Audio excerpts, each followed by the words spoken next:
Hello and welcome to Bounding Live. My name is John Trent. I'm the editor-in-chief and the founder of Bounding Into Comics, and I am joined by my co-host, Spencer Bacouli. How are you doing tonight? Hey, I'm doing well. How about yourself? I'm doing well. I just want to say hey to everyone in the chat as well. We see Mark Seth. I think I've been pronouncing your name wrong for almost a year now. Hold on. I'm hearing myself talking right now. I need to turn it off. There it is. Yeah. I think I've been pronouncing your name wrong. I think I was like adding an R to your name. I was calling you Mark. That's it's Mark Seth. I totally was. I heard that on Gary's stream on Friday, and I apologize for not saying your name right. It's so funny you bring that up because I always hear you, shout out Mark when we start these streams. And literally right before you said that, I looked at his name and said, "Wait a minute, is it Seth?" And then you said your whole thing, and I was like, "Wow, we realized it at the same time." Yeah, so I'm sorry about that. Call me out next time on that. I do change. Plenty of people were calling me out on pronouncing Neil Gaiman's name wrong in my Neil Gaiman video. So I'm not afraid of that criticism and making sure I get that right. But I also see we got Deviant Porg. How's it going, Deviant Porg? Tehillion29. We also just got joined by our other co-host, Donald Edmonds. Good to see you. How's it going? Scroll down here a little bit. Miss Martin Muses is also joining us. Thank you, Miss Martin Muses. Miss Martin Muses is on the streams with the Nerd Father Christopher Miller. We on his Saturday, I guess they're kind of monthly streams where we do kind of faith and geek streams. She joined us on those. It was a lot of fun. It was good meeting Miss Martin Muses, and she sent us a 99-cent super sticker. So thank you so much for that. Really appreciate that, Miss Martin Muses. Thank you. We also have Garth Oostveen. I'm probably saying that wrong. I see Tom from Midnight's Edge After Dark. Maybe I'll send him an invite here, maybe if he wants to join us. And then John Willis is joined us as well. So thank you very much, John Willis, for joining. So thank you all for joining us. We're going to start the show like we normally do. For those who haven't watched any of our shows before, we always start the show by talking about kind of what we have been enjoying or what we've been watching, whether or not we enjoyed it or we didn't. But we really try and stick with stuff that we enjoyed, whether it's watching a video or a movie, a TV show, reading a comic, reading a book, or playing a video game. So that's kind of how we're gonna start. So we'll start with Spencer. Yeah, all right. So let's see. What have I been up to this week? I have been playing some more Star Wars Squadrons off and on. Not a lot to say there. I haven't really touched the story mode, just doing the multiplayer. Because the story mode is whatever. Yeah, I really have no interest in the story anymore. But the gameplay's fun. I know, right? But the gameplay is fun, so if you're looking for a good flight sim, I think I said it last week, check it out. Aside from that, I've been still making my way through Rent-A-Girlfriend, taking a break from Vinland Saga because I realized I have like a volume and a half left and I don't want it to be over yet. Is that finished? They're not writing anymore? No, it's still going. It's just I'm almost caught up. Oh, okay. I just don't want it to end yet. Right. But then aside from that, I got hit with this weird bolt of inspiration. Some of you might have seen me talking about it on Twitter. But this weekend, I decided to go back and check out every DC event from, what was it, after Heroes in Crisis to Dark Knight's Metal, where it currently is. And so you skipped Heroes in Crisis, though. Yes. Well, I mean, I read it all the way back then, or I didn't finish it back then, but I dropped out of comics because of Heroes in Crisis, specifically. I was reading that event, and I got like 3 pages into it, or 3 issues into it, and I was just like, this is awful. Everything's awful now. I don't want to do it anymore. I think Tom King chased a lot of people away from comics with his Batman number 50 and then with Heroes in Crisis. It's so funny you say that because the only thing I could think of whenever anybody mentions Heroes in Crisis is Bat, Cat, and it's the worst thing to happen in comics. So bad. But I noticed something interesting, like reading these crossovers, and at least with DC, I didn't touch Marvel at all because Marvel is beyond awful. They're doing like another Kree Skrull war right now. Like they're just retreading that ground. So I don't really care. But I've noticed. I know they're doing the X-Men thing. Are you still reading the X-Men, Don? I'm not. They're doing the X of Swords thing, which Yeah. I wasn't. Started at like, it was supposed to be like a 6-8 issue series, but then because of COVID, apparently they stretched it out into 22, which is insane. But I'll probably check that out when it's over. But I noticed that for DC at least, the individual series themselves do not matter. They're kind of just like they're essentially, to take words from like anime and manga, they're just filler. All the important stuff happens in these big event books, and they always recap it, or they always tell you what's going on, and it always wipes continuity and changes everything, so it never really matters. So you can really just follow the story of like the DC universe, and you get some pretty good, like cosmic stuff. The totality is pretty cool, but you can skip pretty much anything that's got to do with anybody's like intrapersonal relationships or anything like that. But that was my observation from this weekend. I haven't purchased a mainstream comic title in probably a year. Yeah, exactly. A new one. I mean, to that end, like I said, I dropped out during Heroes in Crisis, and I picked up, I think the next one was called Flash Forward, where Wally West gets the powers of Dr. Manhattan. But that one, I don't remember what I was... Wally West gets the powers of Dr. Manhattan? To save the multiverse, yep. Oh, is that part of Jeff Johns' The Watchmen tie-in? What was it called? Oh, Doomsday Clock? Yeah, Doomsday Clock. Yes. Apparently, like, the chair that Metron sits in is connected to whatever power Dr. Manhattan has, and now Wally sits on the chair, so now he has that power. That chair like corrupts you, as we saw in the Darkseid War, which is a fantastic story that John's wrote at the end of New 52. And that was so good. And that's the one thing that bugged me too, John, was the chair's supposed to corrupt, but Wally gets on it fine.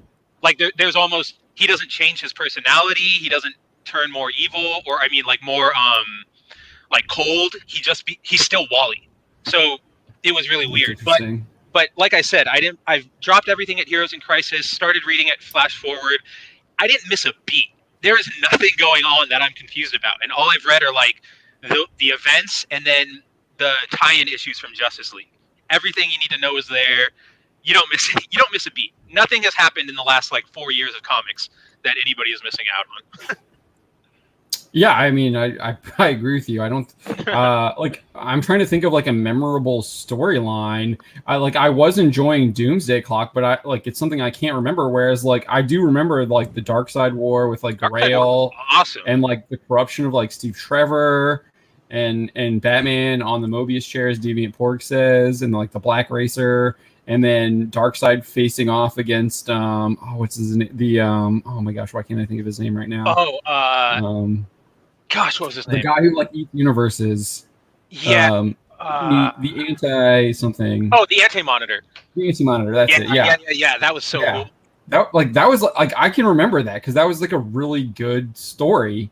In that at the end of the New 52 Justice League, it was really good, but like I can't really remember anything. Like I don't really remember much of Tom King's Batman stuff. I remember stuff in the beginning, I guess. The twins or whatever, when they go, like the stuff where he goes against Bane was pretty good. And he's like training Gotham Girl. He's training, he's training Gotham Girl and stuff. But yeah, I do remember there was New 52 also had some like really good runs with Detective Comics and Flash where they maybe not so much. Like I think Flash has some good stuff, but I don't think I didn't really read a lot of Flash, but the Flash people came onto Detective for like a short run, and they actually had Batman being a detective. Oh yeah, I remember that. He was like hunting down like this drug that was being like peddled into Gotham, and that was actually like really good, like pulp noir story, and the art was absolutely fantastic. And it was like, yes, this is the Batman I want to see, like hunting down criminals. And then Snyder had a couple good. Snyder had some really good stuff in the beginning of New 52. But we've talked about how he's like that Mr. Bloom storyline. Mr. Bloom thing, kind of. Mr. Bloom had so much promise, and then fell off the rails. But he did have some like good stuff in the beginning there, obviously with Court of Owls and all that stuff was really good. Yeah, no, I agree. That's like exactly it. Is that between like Dark Side War? I don't remember. I remember Dark Side War for being great, and then I don't remember anything, and then I remember Heroes in Crisis for being terrible. Yeah, and then I mean I know the wedding in Batman was just turned that so was many people off. Oh my gosh, that was so good. The art was fantastic in that issue. The art where they had all the artists do those like huge splash pages. Yeah, that was super cool. That was great. And but other than that, like, is By the way, we're gonna get not married and ruin 4 years of storytelling, and I'm gonna go back to being sad now. Bye. Yeah. I'm gonna butcher this guy's name here too. Cavitenyo Che is saying 6 more days until New Warriors. That was pretty good. New is the new old trade paperback released by Amazon and Barnes & Noble for $16. Oh my goodness. Numbers will be. Finally. I was wondering what they were going to do. I've done advertisements for all. Is that what it's called? New Warriors, new is the new old. Is that what the actual trade is called? That's the storyline arc, I guess. So they're releasing it all as a trade paperback instead of individual issues? They didn't do any individual issues. They canned it. And that's why, like a couple weeks ago, Don brought it up, like, yeah, it's gone. They're not doing anything with it. And I was so sad because I just want to see how awful it is. And this makes me happy that we're going to get it. I'm sure Yellow Flash will be like. Oh, he'll be all over it. Yellow Flash is waiting outside of Barnes & Noble right now. Yeah. Probably the only one. Just so we can roast it, because it's just gonna be so bad. Yeah, I'm actually gonna. I think Chuck Dixon and Bret R. Smith's Blood, the graphic novel. I think that comes out today or tomorrow. Yeah, so I'm gonna have to pick that up. Get my hard copy and look. That actually looks really interesting. A nice werewolf story. If anybody's interested, we had Brett on a couple weeks ago for an interview kind of about the book, and he shared some preview art, some behind the scenes stuff, and it looks great, guys. I would definitely recommend it. I mean, from what I've seen so far. Obviously, I haven't read it, but from what I've seen, I'm interested. I can't wait for it, and I hope you guys do too, or are too, whatever. Marco Lacertha says Future State looks bad. I think we did a little bit. I think we did a story on that on the website. JB covered that. I know I talked about it on Gary's stream on Friday. Do you guys just want to take a look at that real quick? Yeah, let's do it. I haven't looked at a lot of it. Let's see if I can find it. This is the one thing like Newsarama is usually pretty good for is just giving you what they look like here. Actually, here, let's just go to DC Comics. They have a...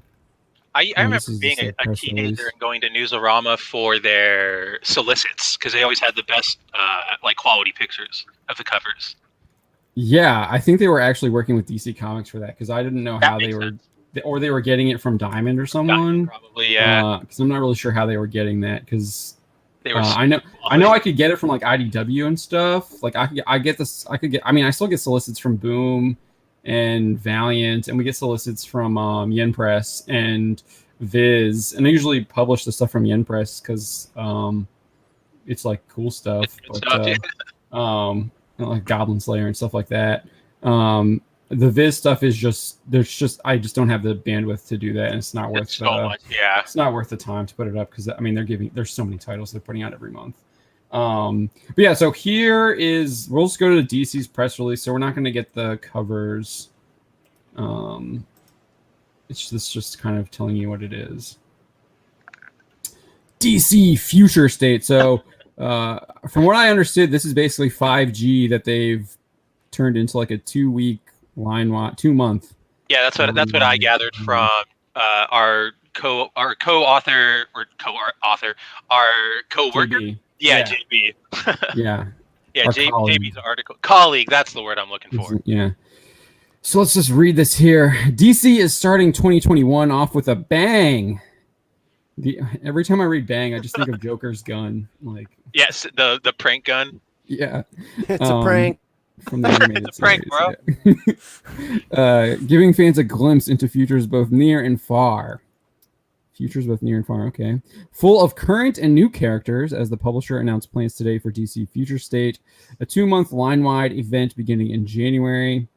through February 2021. The full title lineup will feature a combination of monthly and twice monthly oversized anthologies. Okay, I like that. Getting back to anthologies. So if you watch my Hawkman video, which I put a lot of work in, if you're interested in Hawkman, definitely check that out.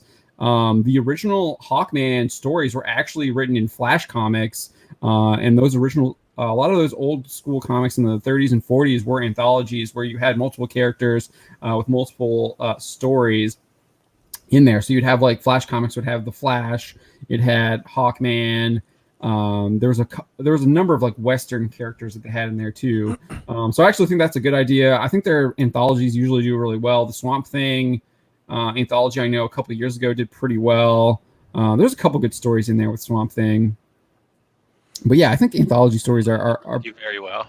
Yeah, usually are a good thing. I think that's something that comics can get back to, as well as a monthly schedule of miniseries and one-shots. Miniseries, so just like all-in-ones. Seems like it. Yeah, how do you have a miniseries in 2 months? That's not a mini. Like miniseries are like 5 or 6 issues. You right? have to do the thing where you pump out an issue a week, but that takes so much dedication. Yeah. Well, they might have already had it done because remember that. Oh, that's right. 5G. Because it's 5G. You're so right. They could be doing one a week, and they've done that before. They did that. I think they really piloted it. DC really piloted it with the 52. Yeah, in New 52 they had that. They did it. It was like a Batman story.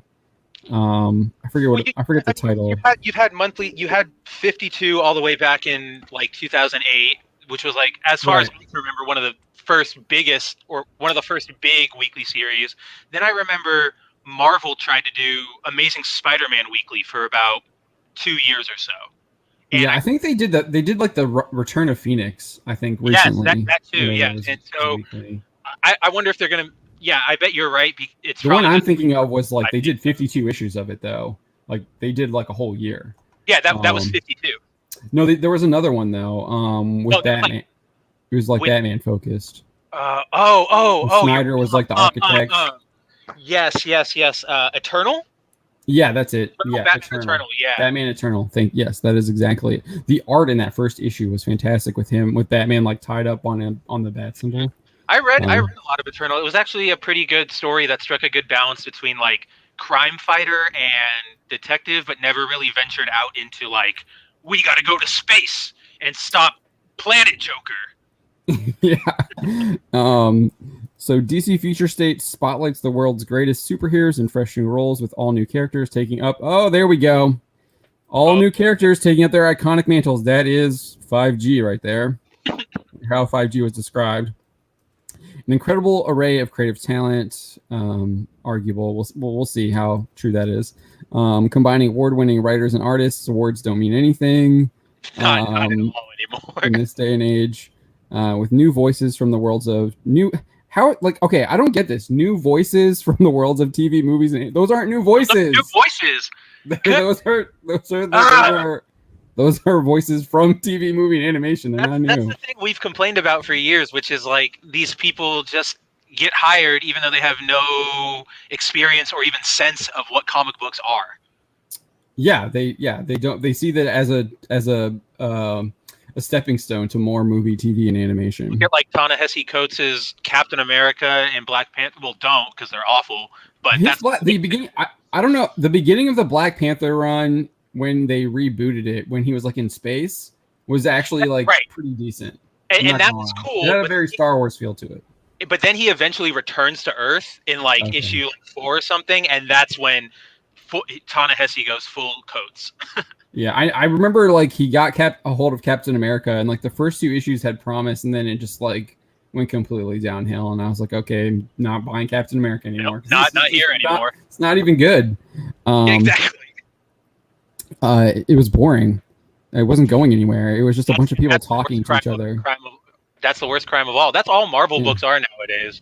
Yeah, they're just illustrated like Tumblr blogs. In contrast to what you get in like anime with like Dragon Ball Super and like My Hero Academia, I just remember when the first time we really are introduced to Mirko, we learn like 3 of her super moves, and she's actually using them to like take on these like what are they called, the Oh, why can't I think of what their names are? It's The Nomus, yeah, she's taking Oh yeah, on it was Nomus. the Nomus. Yeah, she's taking on these like super Nomus or whatever. And like you literally, it's just like all action. But you get to see her personality, her just like waving the floor at these people, how much she's willing to go to push herself. She literally goes like plus ultra in that issue. Like, I mean, it's just great. But instead, in American comics, you'll get Mirako introduced in the first issue of the My Hero Academia reboot, and then she'll show up in issue 5, and then she'll be forgotten, and then surprise, Mirako was our new all along. Love her now. When she's introduced, she's like just drinking coffee in like a coffee shop with Deku or something. Yeah, exactly. It's a page of her and Deku talking at a coffee shop. That's just word bubbles back and forth. Yeah. So here we go. Where were we at? In March 2021, the regular DC title lineup resumes, continuing existing storylines from 2020 and introducing new arcs for the year. Dude, they're literally going to put a pause on their regular storytelling to tell this story. People are gonna like tune out. Like, how are you gonna get back in? This is like hugely stupid. That just sounds like, so they're not even publishing. They're not even going to continue their current storylines. Which means they're going to probably try to ham-fistedly end everything in a few It's going to be like what Marvel did with Cullen Bunn had a fantastic run on Magneto. Marvel Now? I remember. I know what you're talking about. They like tried to do something and they had a bunch of stuff going and then they just killed everything. Yeah, they had like Cullen Bunn was the like Magneto series 2011. Yeah, and then it ended because they had to like have all these worlds like come together, and it was like how Magneto's life would end or whatever, and it was just like, dude, this is just trash. Like, just keep my Magneto story going, because that was like a great story.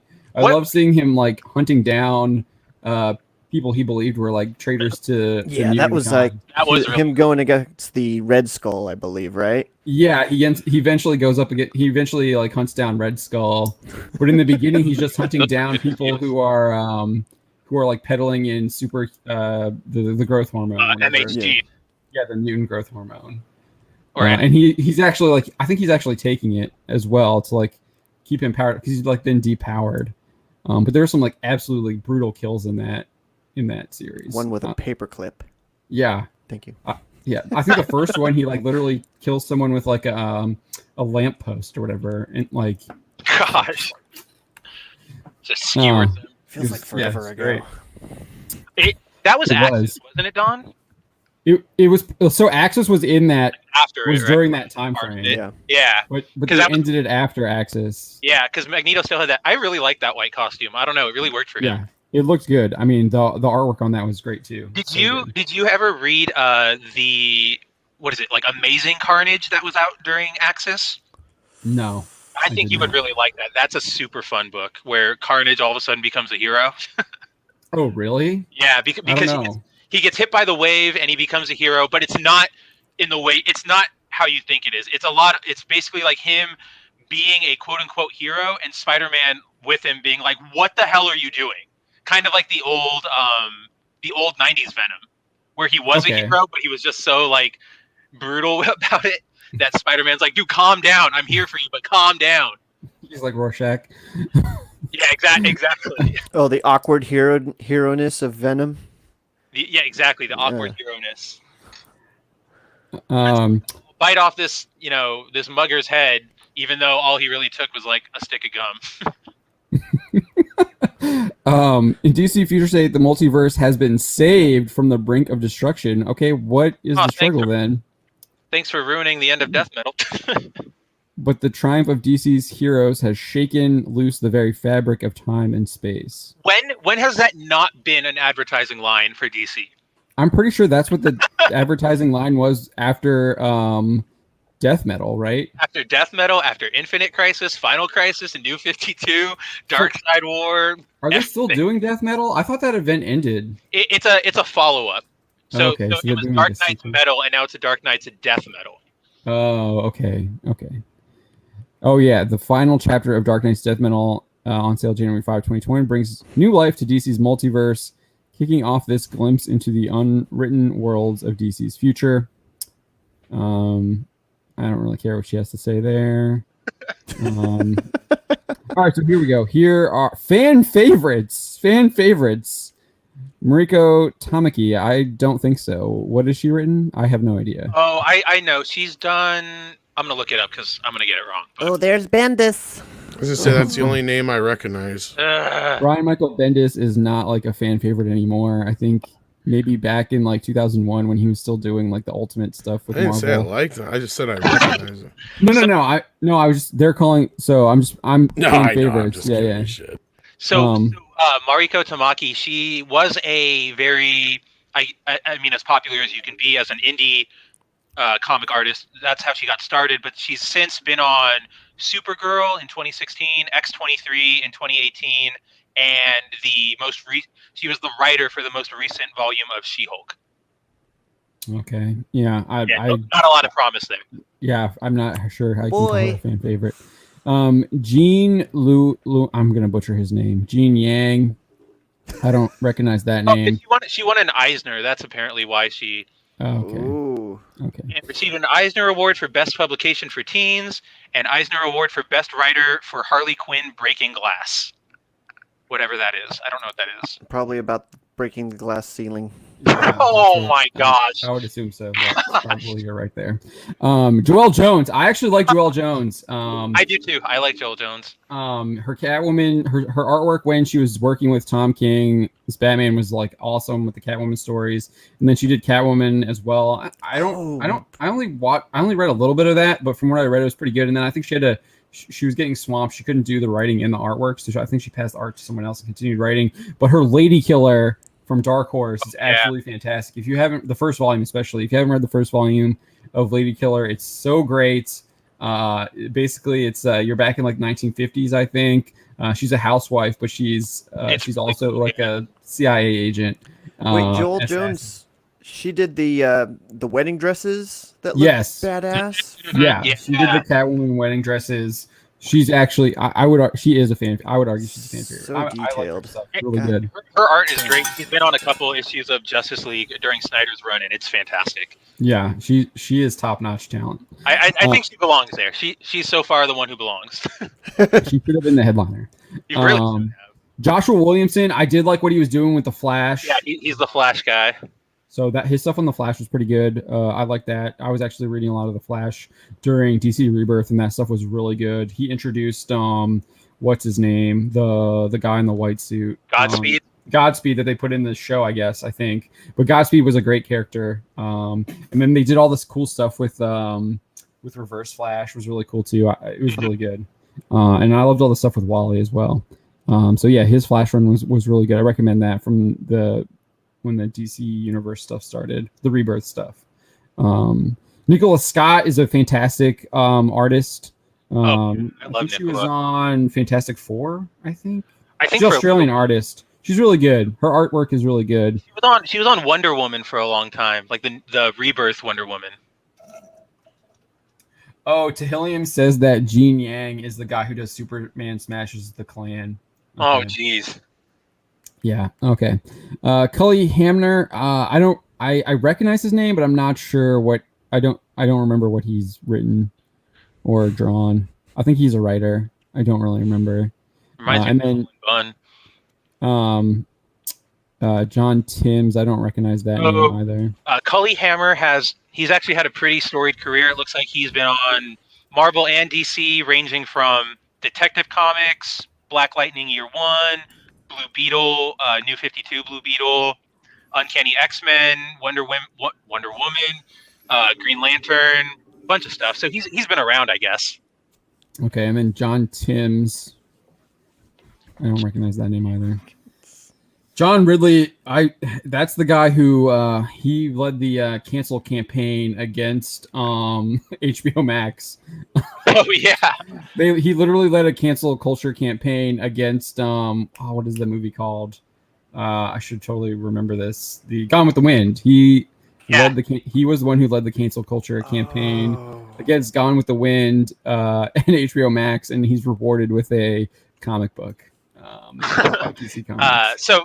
which is by the parent company. So John Tim is the current or was the artist for Bendis's Young Justice run. Okay. So, and Harley Quinn apparently, but his stuff looks really, really good. It looks better uncolored, but it looks great. Okay. All right. So Batman family. In this future, Gotham City is controlled by the Magistrate. This villainous regime has taken control of the city. Oh, you didn't touch on L.L. McKinney getting a book? I don't know. It's all like these are all just like TV people now. They are, but I recognize L.L. McKinney as one of the authors that we covered. Yeah, she's the Star Wars person, right? She's a Star Wars person, but she's a Warcraft person. She's one of that's right. The super racist tweets that we covered a couple weeks ago. Yeah, you're right. Okay, I do recognize that name now. Yeah. Holy crap. So yeah, she's the new Zoe Quinn, is what it looks like. Getting DC Comics. Kind of. These people are everywhere, man. It's just waking up insane. the ladder. All masked vigilantes have been outlawed, and dude, Batman has been killed. Done. Let's start off by killing Batman. Oh Jesus. But Start the car with Batman a has flat been tire. killed, but led by an all-new Batman. Better if it's not like Damian, then what's the point? It better be Damian. A new assembly of Gotham's Guardians rise to give hope to all those who lost it. It's Barbara Gordon. Dude, this is totally going to be like some kind of like Trump allegory. It will. Sounds like Magistrate, yeah, probably. Of course, John Ridley is leading it. The next Batman. No, it's gonna be Batwing. Oh, Lucas. Yeah, Luke Fox, right? Yeah, and then there's Duke, who is I think his name is the Signal. Duke, yeah, he's in the yellow suit, right? Yeah, I think his name is just the Signal. And Duke is a Scott Snyder creation, I think. Mm-hmm. Yeah, no, it's gonna. I think the rumors was it was gonna be Batwing. Yeah, back when I it think was he spawned out 5G. of Bloom. Who? Duke, yeah, because I remember his parents were possibly infected by the seed, and then he's like, "I need to help them," blah blah blah, and Batman takes him under his wing. Outsiders, Arkham Knights, Batgirls. This actually is a Gotham City Sirens. Looks like it could be interesting just because the artwork has Emanuela Lupacchino and she's Vita. Excellent. But yeah, it's just it's called Batgirls, so it's gonna have all the Batgirls in it, I guess. Vita? Or like Oracle. Vita, dude. Yeah, we're gonna get Vita to write one of these. Future State Dark Detective. Yeah, so look, they're doing it 1 through 4, so it's definitely one a week, or at least one every other week. Yeah, you're totally right. Future State Dark Detective. This is going to be crap. I'm interested in Grifters. Oh yeah, I'm sad that Dark Detective is Dan Mora because I love Dan Mora, but I do not like Tamaki. His artwork with the Power Rangers stuff is really good. It's super neat, yeah. Grifters. Matthew Rosenberg did the. I think he did the Phoenix story, didn't he? I don't know. His stuff's okay. It's nothing to write home about. Yeah. This one, like Joshua Williamson with Red Hood, could be interesting. And then, so these are monthly miniseries. I'm kind of surprised they're even bringing back Grifter. They tried and then they let it go. Grifter's the guy with like the red mask from and the guns from Wildstorm. Yeah. Wildstorm, yeah. That's a dope design. That design is really cool. It's so simple. It's so good. Yeah, he's an outlaw. He's like a Western outlaw in like modern times. It's like Jesse James. Yeah, he kind of is. Nicholas Scott is going to be on Nightwing. So like as much as I said like Batman is dead, there was a Kyle Higgins did a really good alternate future Batman story where Nightwing was kind of like the main character and Batman had been killed, and that was like I forget what it was called, but that was a really interesting story.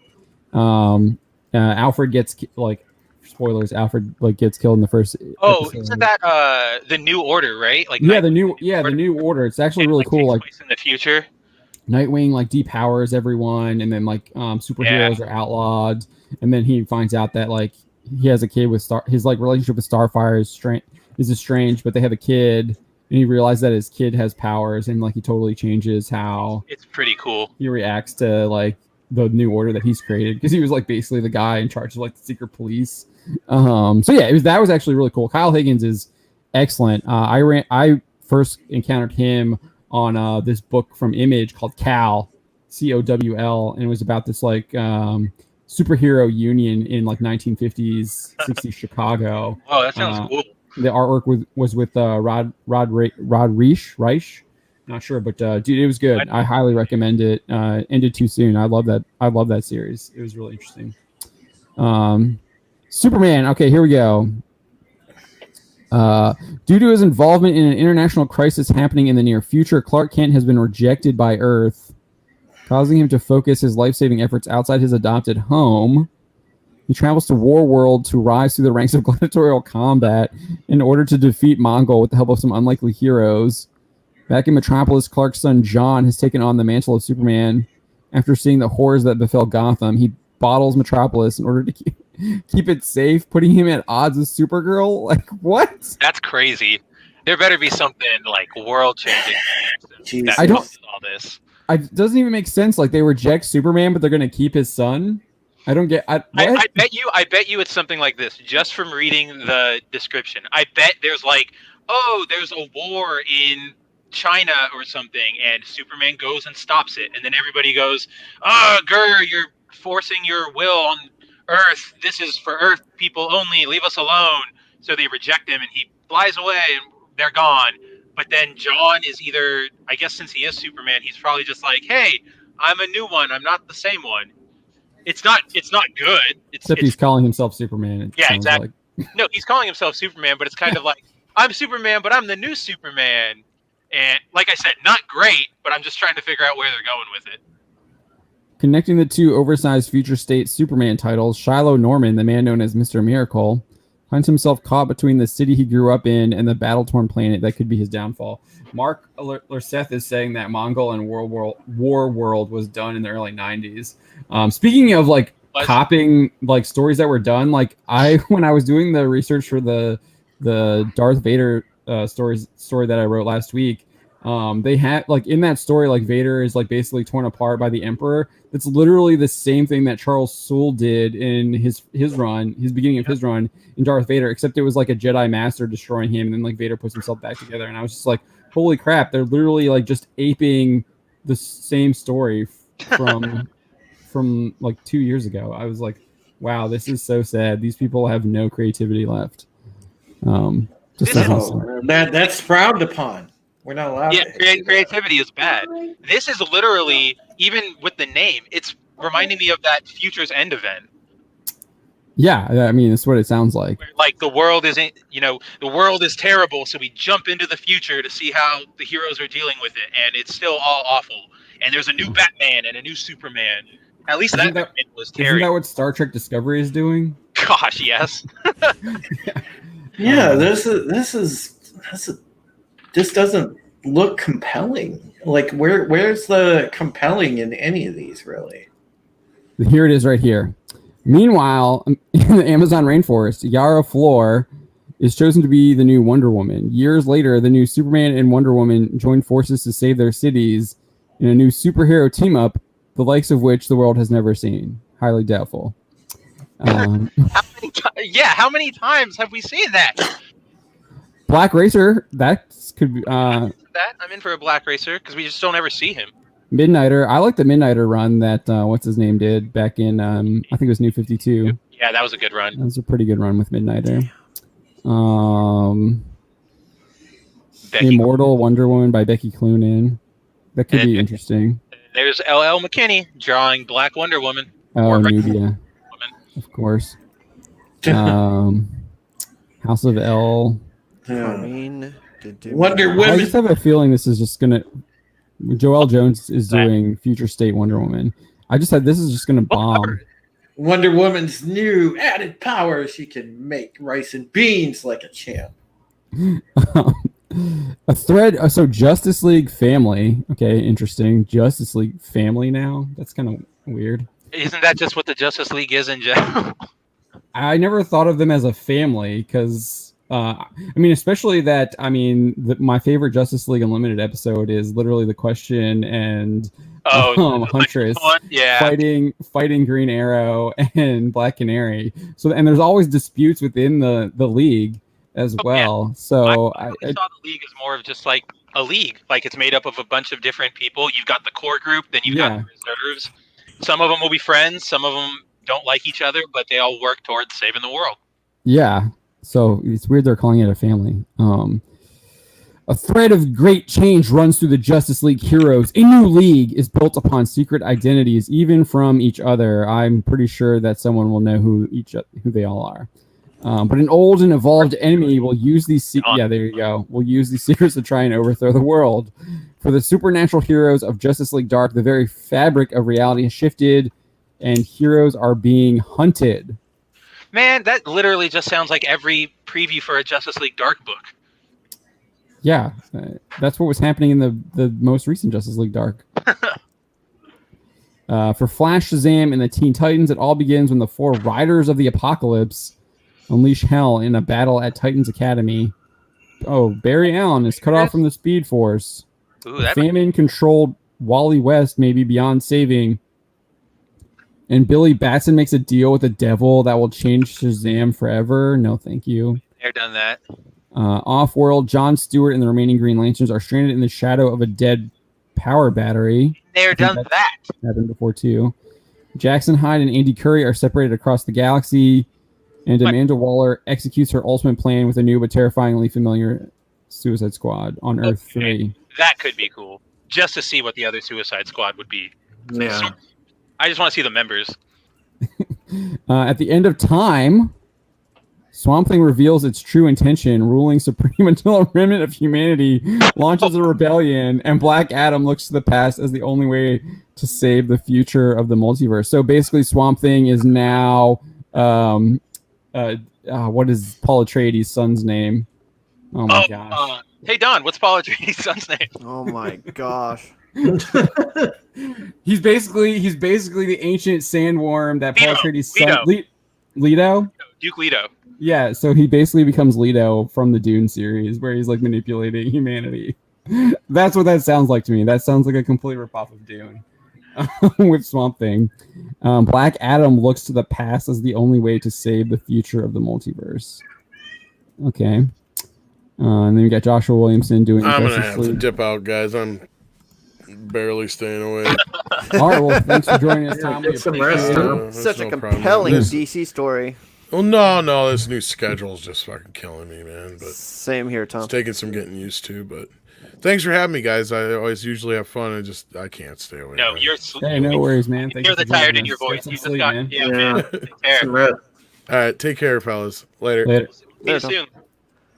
Jeffrey Turner is saying, I've been watching Swamp Thing on CW. It's impressive. Too bad it's canceled. Yeah, Swamp Thing is really good. That's like first season, right?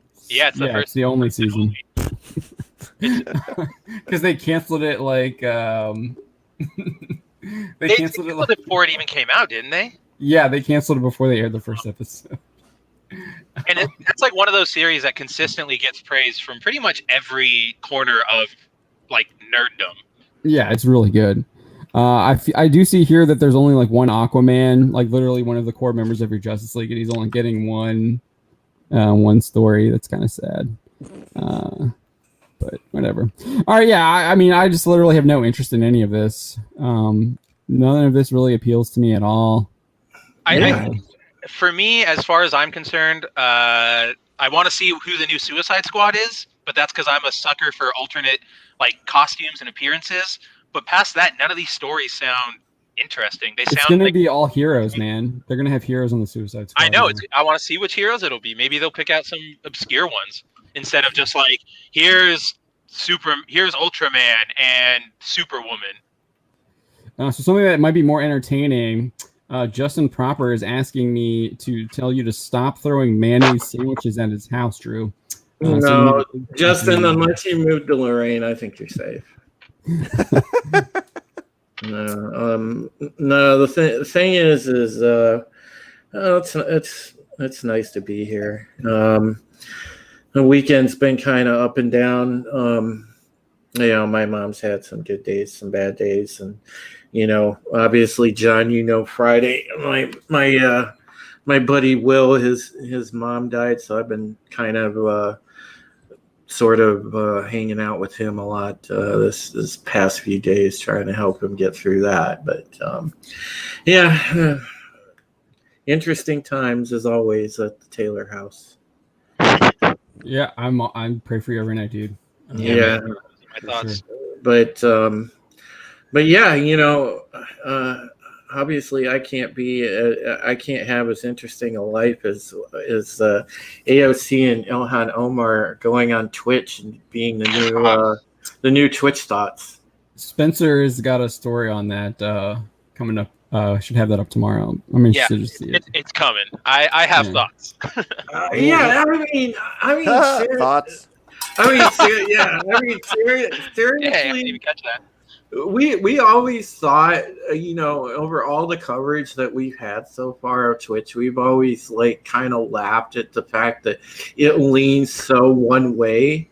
But my God, they just tripled down on it. That's like, oh, good Lord. So I just don't even pay attention to them anymore. I think unless you're just gonna laugh at what they're doing. I guess the gameplay was awful. I saw on Twitter better than Kotaku.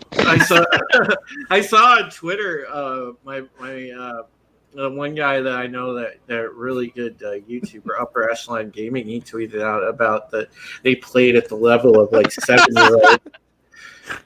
So yeah, I guess it was pretty awful. Yeah, going back. Sorry, I just saw this comment from Mark63366 going back to the DC 5G. Did they name it 5G because they are only going to make $5,000 off of it?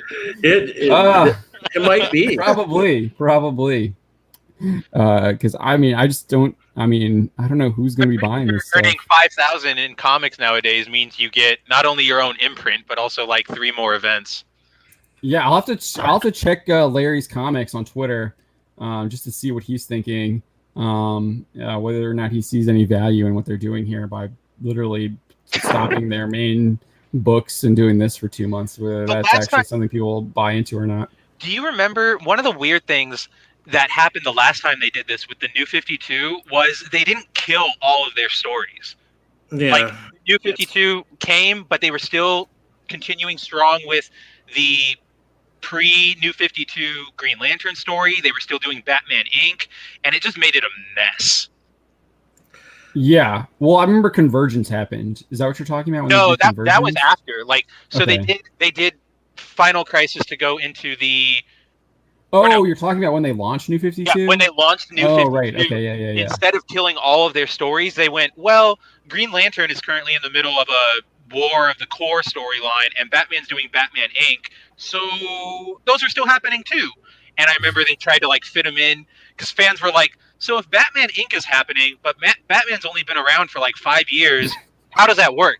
And they released a timeline that was in the span of 4 months, he trained all 3 Robins and then fought the Justice League a month later. It was so bad. Just to he actually jumped into the Cell Saga and went into the what was it? Trunks' time machine. No, where do they go? Trunks and Vegeta go and the hyperbolic time chamber. Yeah, the hyperbolic time chamber. Yeah, and he trained them there. That's what. And he had the entire storyline there. Yeah. He had a holodeck Gotham. Yeah, nice. Here's another fun. This one. Oh, that's not. I clicked the wrong one there. Sorry. They had to change it to Future State because it's actually about DC employees' adventures and unemployment. It's funny to laugh at that, but it's also kind of sad at the same time. Because being unemployed is never. If they're gonna do anything, why don't both companies just do a world reset and just write the characters differently to get back fans? Why just rehash the same garbage? Because they can. Because they tried that within they're twice cowards. in the past decade. X-Men already did that. Yeah, X-Men tried it. Marvel tried it with Secret Wars. DC tries it every literally 4 years. The problem is they're not they're too cowardly to ever commit to something new. So we could reset the universe all we want and give us these super interesting or not interesting versions of characters. Like, we got an interesting, who was it? Like, I liked when Superman was depowered for a little bit. I thought that was kind of like a neat way to take it.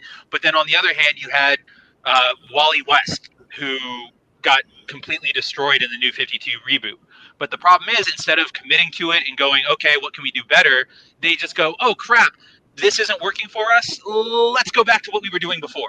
And so it always just boils down to the same stories. If you kick like 95% of the wokeness out of it, then it'll be fine.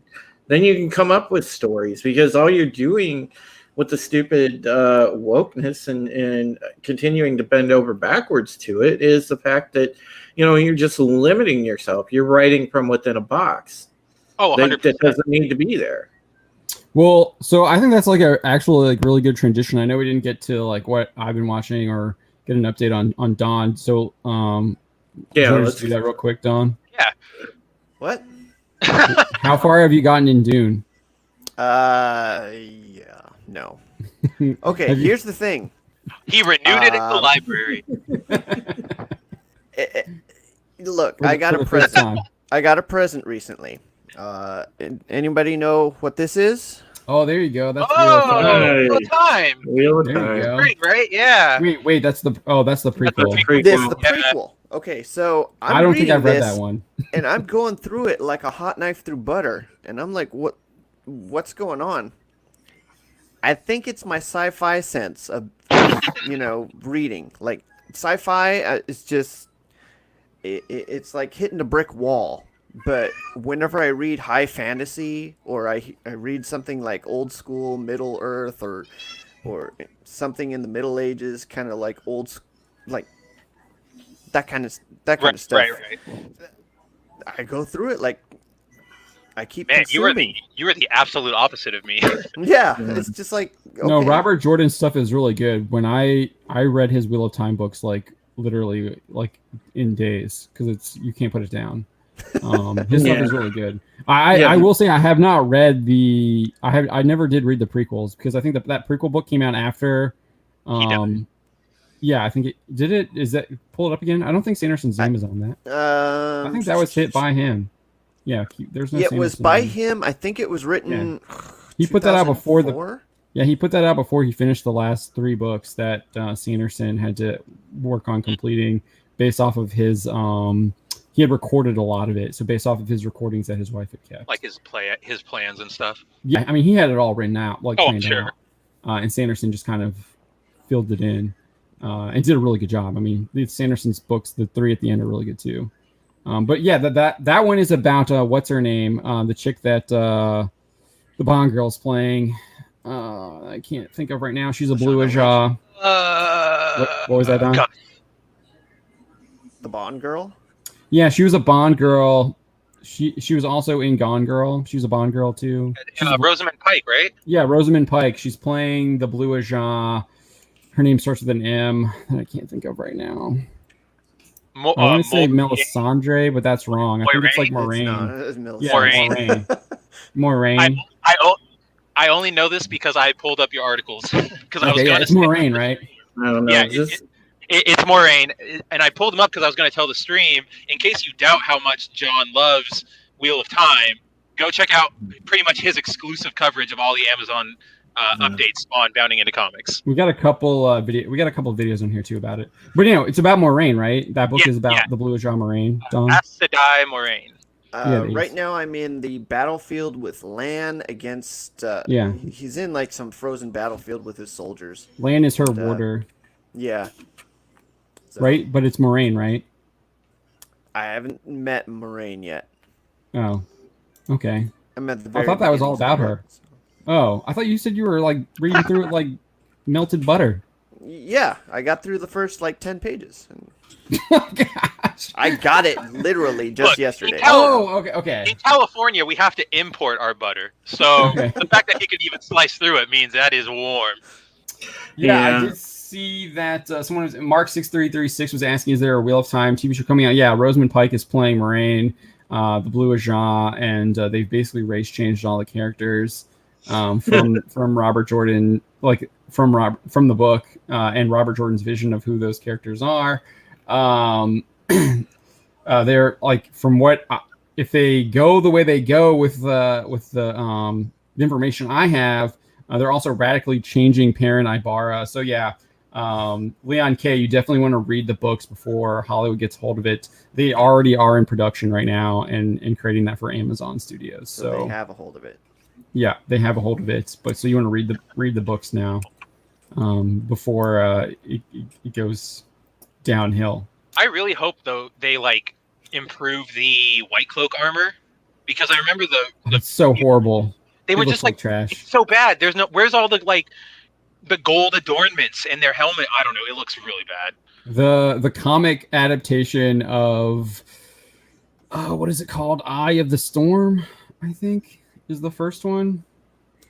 I'm blanking on the world. Eye of the World. Thank you. I will eventually get to as Yeah, there you well. go. That's Eye of the World. Yeah, thank you. The Eye of the World comic book adaptation, scripted by Chuck Dixon, has way better White Cloak outfits than they're like Crusaders mixed with almost Vikings. That's what they're supposed to be. Yeah, no, They're exactly. supposed to be a Crusader, like they're supposed to be like a I don't want to say parody, but they're Crusader like an homage, or yeah, well, an homage isn't right either, because they are kind of reference or something inspired by.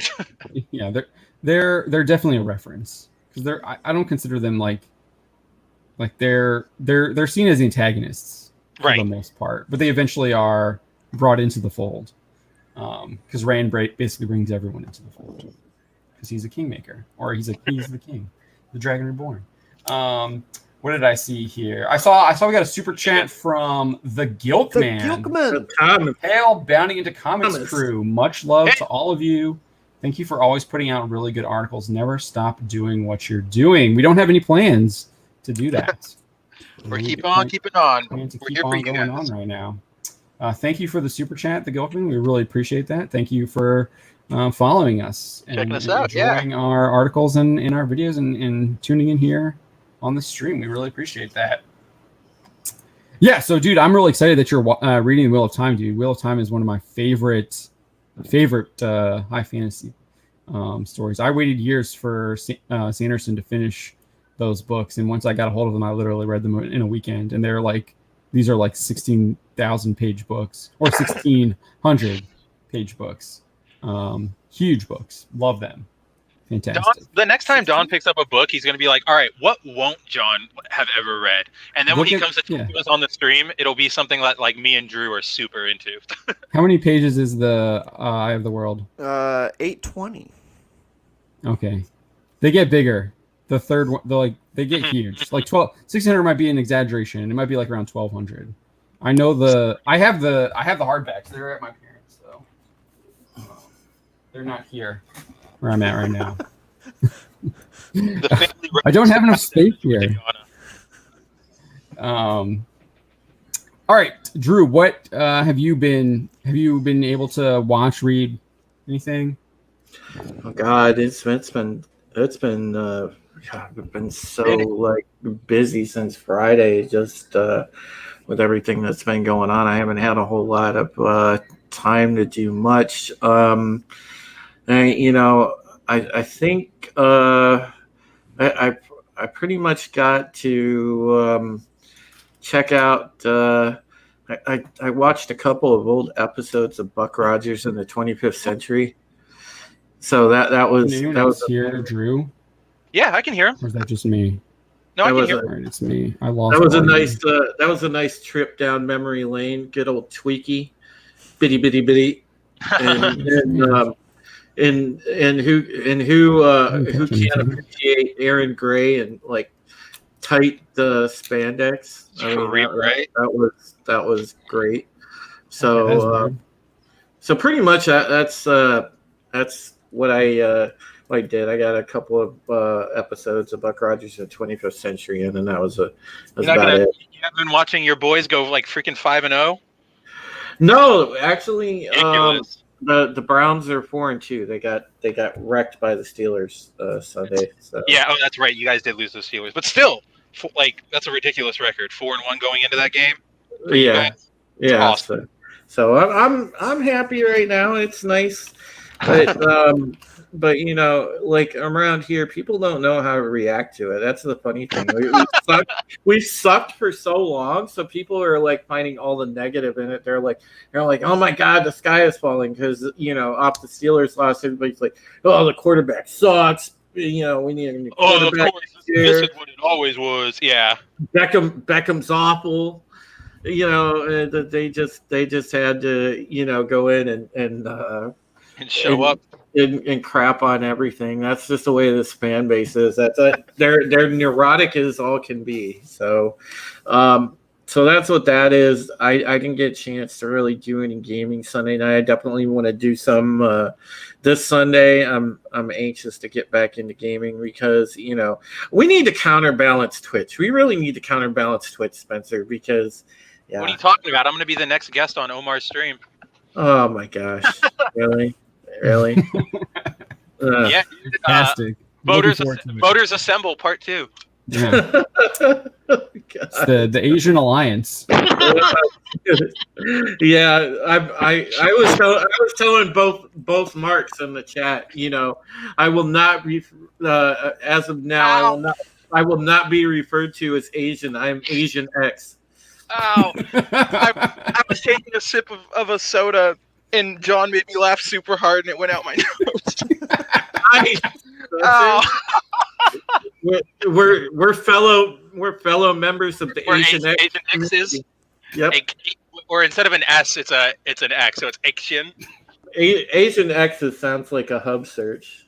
It really does. Speaking of hub, really new stuff on the hub. I'm gonna go blow my nose. I'll be right back. Yeah, Don. When are you starting that OnlyFans account? By the way. All right, we're gonna move away from that. As for me, I was watching. I've really been getting into the Iron-Blooded Orphans on the Mobile Fighter Gundam. I love that. It's really good. I just got to like episode 18 or 19, I think. So they're trying to get to Earth, and they're being harried by Gallarhorn. It's getting pretty good. I just got to see the what do they call it? They basically take the Gusian Gundam frame and they turn it into Gusian remade or something is what they call it. He's got a big shield now. Oh yeah, it's the Gusian rebake or something. Rebake, yeah.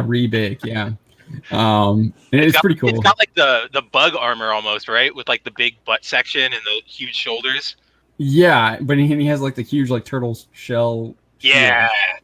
And that's kind of what I really looked at it. But I like how they're always improving the Gundams in this one. They're always they're actively building onto their weapons instead of just letting them stay.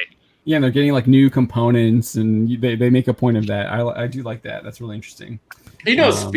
Speaking of the Gundam stuff, I actually would love to see John and Spencer, both of you. I would love to see you guys sit down and watch the old Robotech, the Macross saga. Oh man, which one are we gonna watch? Like the old Harmony Gold, the American. Oh, the Harmony Gold stuff. The Harmony Gold stuff. All right, I'd be in for Harmony Gold. Maybe. There's got a lot on our plate. I was gonna say we got a lot. But that would be awesome to just see all of us break that down because the stories are so good in that. It was such an important precursor in really catching, I think, Japanese anime on in the States when Harmony Gold got that together, because Robotech as a whole, those three chapters of it, they weren't related. They were three different animes that they took and just blended together as a singular story. So it was just different generations that they played it off as different generations, but it was three different animes. But the cool thing about that was the Macross Saga was great. Even New Generation was great. I liked Masters, but that was Masters was good.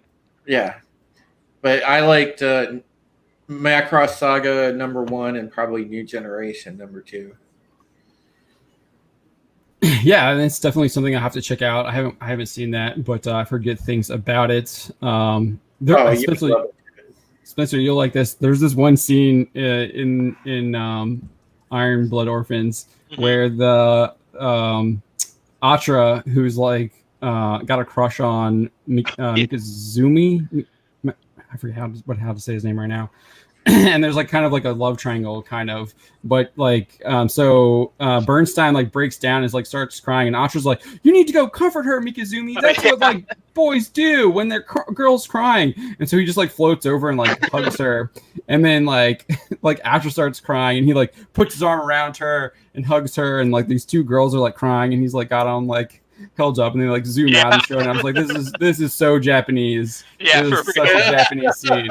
You'd like never see that. Like just the fact that you're like, you need to go comfort her. That's what boys are supposed to do. Comfort the girl. Like it's you would never see that. Not at all. Especially nowadays. But it was also just like something that was so Japanese to me. I was laughing. It was like an emotional scene, but I was laughing because it was just so over the top Japanese. Yeah.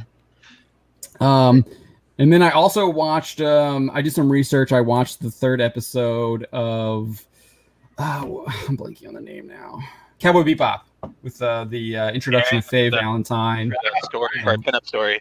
Yeah, for the pinup story. So I was doing some research to make sure I get my story right. So I watched that episode of her introduction. Fantastic episode. Nice little heist with some good twists and turns throughout. It's a really good standalone episode. Really enjoyed it. A lot good action, good character moments. That opening sequence in that episode was absolutely fantastic. Like, it basically shows like you just get like all these like shots of Faye. Like, it starts off with like her white boots, and then it moves up, and then you'll get some other camera angles for like a little yellow outfit with the suspenders, and then she goes up to like this vendor on the street. She puts her lifts her sunglasses down, pulls out a cigar, starts smoking it, and then she's like loads a clip in her Uzi and just wastes these guys, and it's just like, holy crap! Like, you're immediately into the episode. It's really, really good. So if you haven't watched Cowboy Bebop, or even watched if you just want to watch an anime episode 3 of Cowboy Bebop, you can just watch that by alone. You don't need to really know anything else about that show. It's a fantastic episode by itself. Most of the show is actually like that. Yeah, which is really good. The introduction of Faye and 2 other crew members, you don't need to watch every episode in a row. You can still get a good story from one episode, or another story from watching them all. Yeah, Deviant Porg is reminding me here, See You Space Cowboy, about the music. So that kind of reminds me about the Iron Blood Orphans. They changed the intro music around like episode 16. They should have just kept with what they had. Dude, the first one, Raise Your Flag, is so good. So good, dude. It gets me pumped up every time. Yeah, I mean, it's such a good song. Like I'm jamming up like, let's go, Mikazuki, let's wreck them. Let's do it. Fight now. Get in the Gundam. Yeah. So the whatever they chose for the next one, it's not a bad song. It's just that other song is just so much better. It's just when you start at a 10, you either have to be a 10 or it's gonna be worse. Yeah. There's I think the My Hero Academia has a really good one too. It was the one right before the school festival, like the school musical. Yes, I know right which one. That has it's really good, and then they do the school festival stuff, and it's just not as good. But yeah, it's amazing how I'm actually pay attention to that stuff now. The intros. All right, so let's get into our story. We're over an hour into the show, and we're just not getting to our main feature story. Typical. Which is that's kind of how we do it now. Because you guys don't click out after 5 minutes. Cool stuff we're talking about.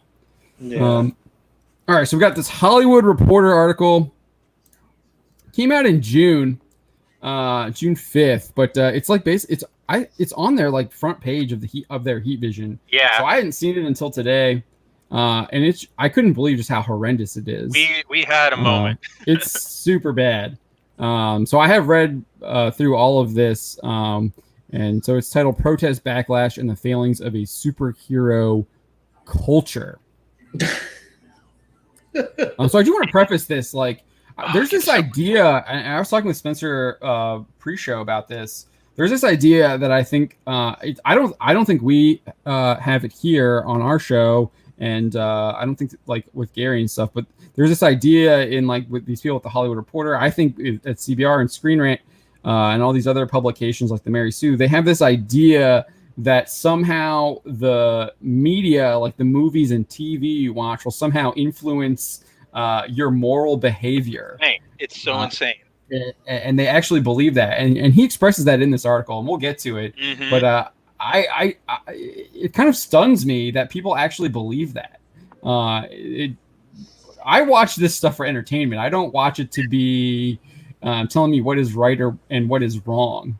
Yeah, I come to my own decisions about it. Like I like when you present it to me, and then I get to think over it. Yeah, exactly. You know, they firmly. I agree with you, John. I think that these people. Well, most of them. Let's put it where it is. Most of them aren't writers. These are activists posing as writers and posing as people with real journalistic integrity. And believe me, folks, these people have no journalistic integrity whatsoever. They have no other purpose to exist but to sit there and write their opinions on paper like, oh my God, you know, this is you know, in the name of social justice, and they pontificate like, you know, they're teaching school children like we're supposed to, you know, take this admonishment and scolding like, you know, we did something wrong. And it's like, no, we didn't. We go to watch this stuff for entertainment. We don't consume it with the express purpose of the fact that, you know, I'm literally going to be Captain America after I watch Captain America. I mean, Jesus, you know. They don't even give it that positive spin, Drew, because like I've never heard anybody go, oh, I'm so worried about people turning into Captain America.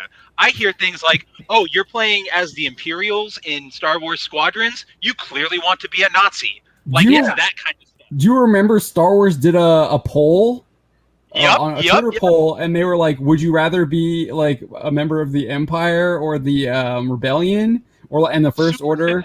And like they were just like got hammered. They had to deleted the poll because people were like thinking they were like the Empires is somehow like a real thing to like a real thing. Exactly. I mean, you know, they politicize stuff so much that they can't see the forest for the trees. They can't see the fun aspect in it at all. You know, thankfully we have common sense. Our audience are people watching us right now. They have common sense, and we can separate fantasy from reality. We understand, you know, that we go to see this as true escapist entertainment, which, by the way, doesn't exist anymore, folks. Nope. And, you know, go back in time like I did and watch something like Buck Rogers if you want that. But the thing is with this, these writers, they get off on it. Any chance to lecture people, they're going to take it because they feel like, you know, till the cows come home, they're going to die on this hill of social justice. and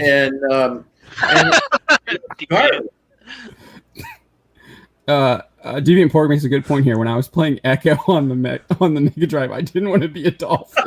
Right? What? Shame on you! You should want to be a dolphin. You need to be trans-species, Deviant Pork. How did you not get your morality from a 16-beat dolphin? Shame. I mean, Jesus, you know. So does that mean when I play Michael on Dead by Daylight, I want it like that means you want to kill everybody you come across. I have a secret need to be Michael Myers to go. Yes. In coveralls. So when you're playing Frogger. Oh, but do you want to get into the far leftist politics of Frogger?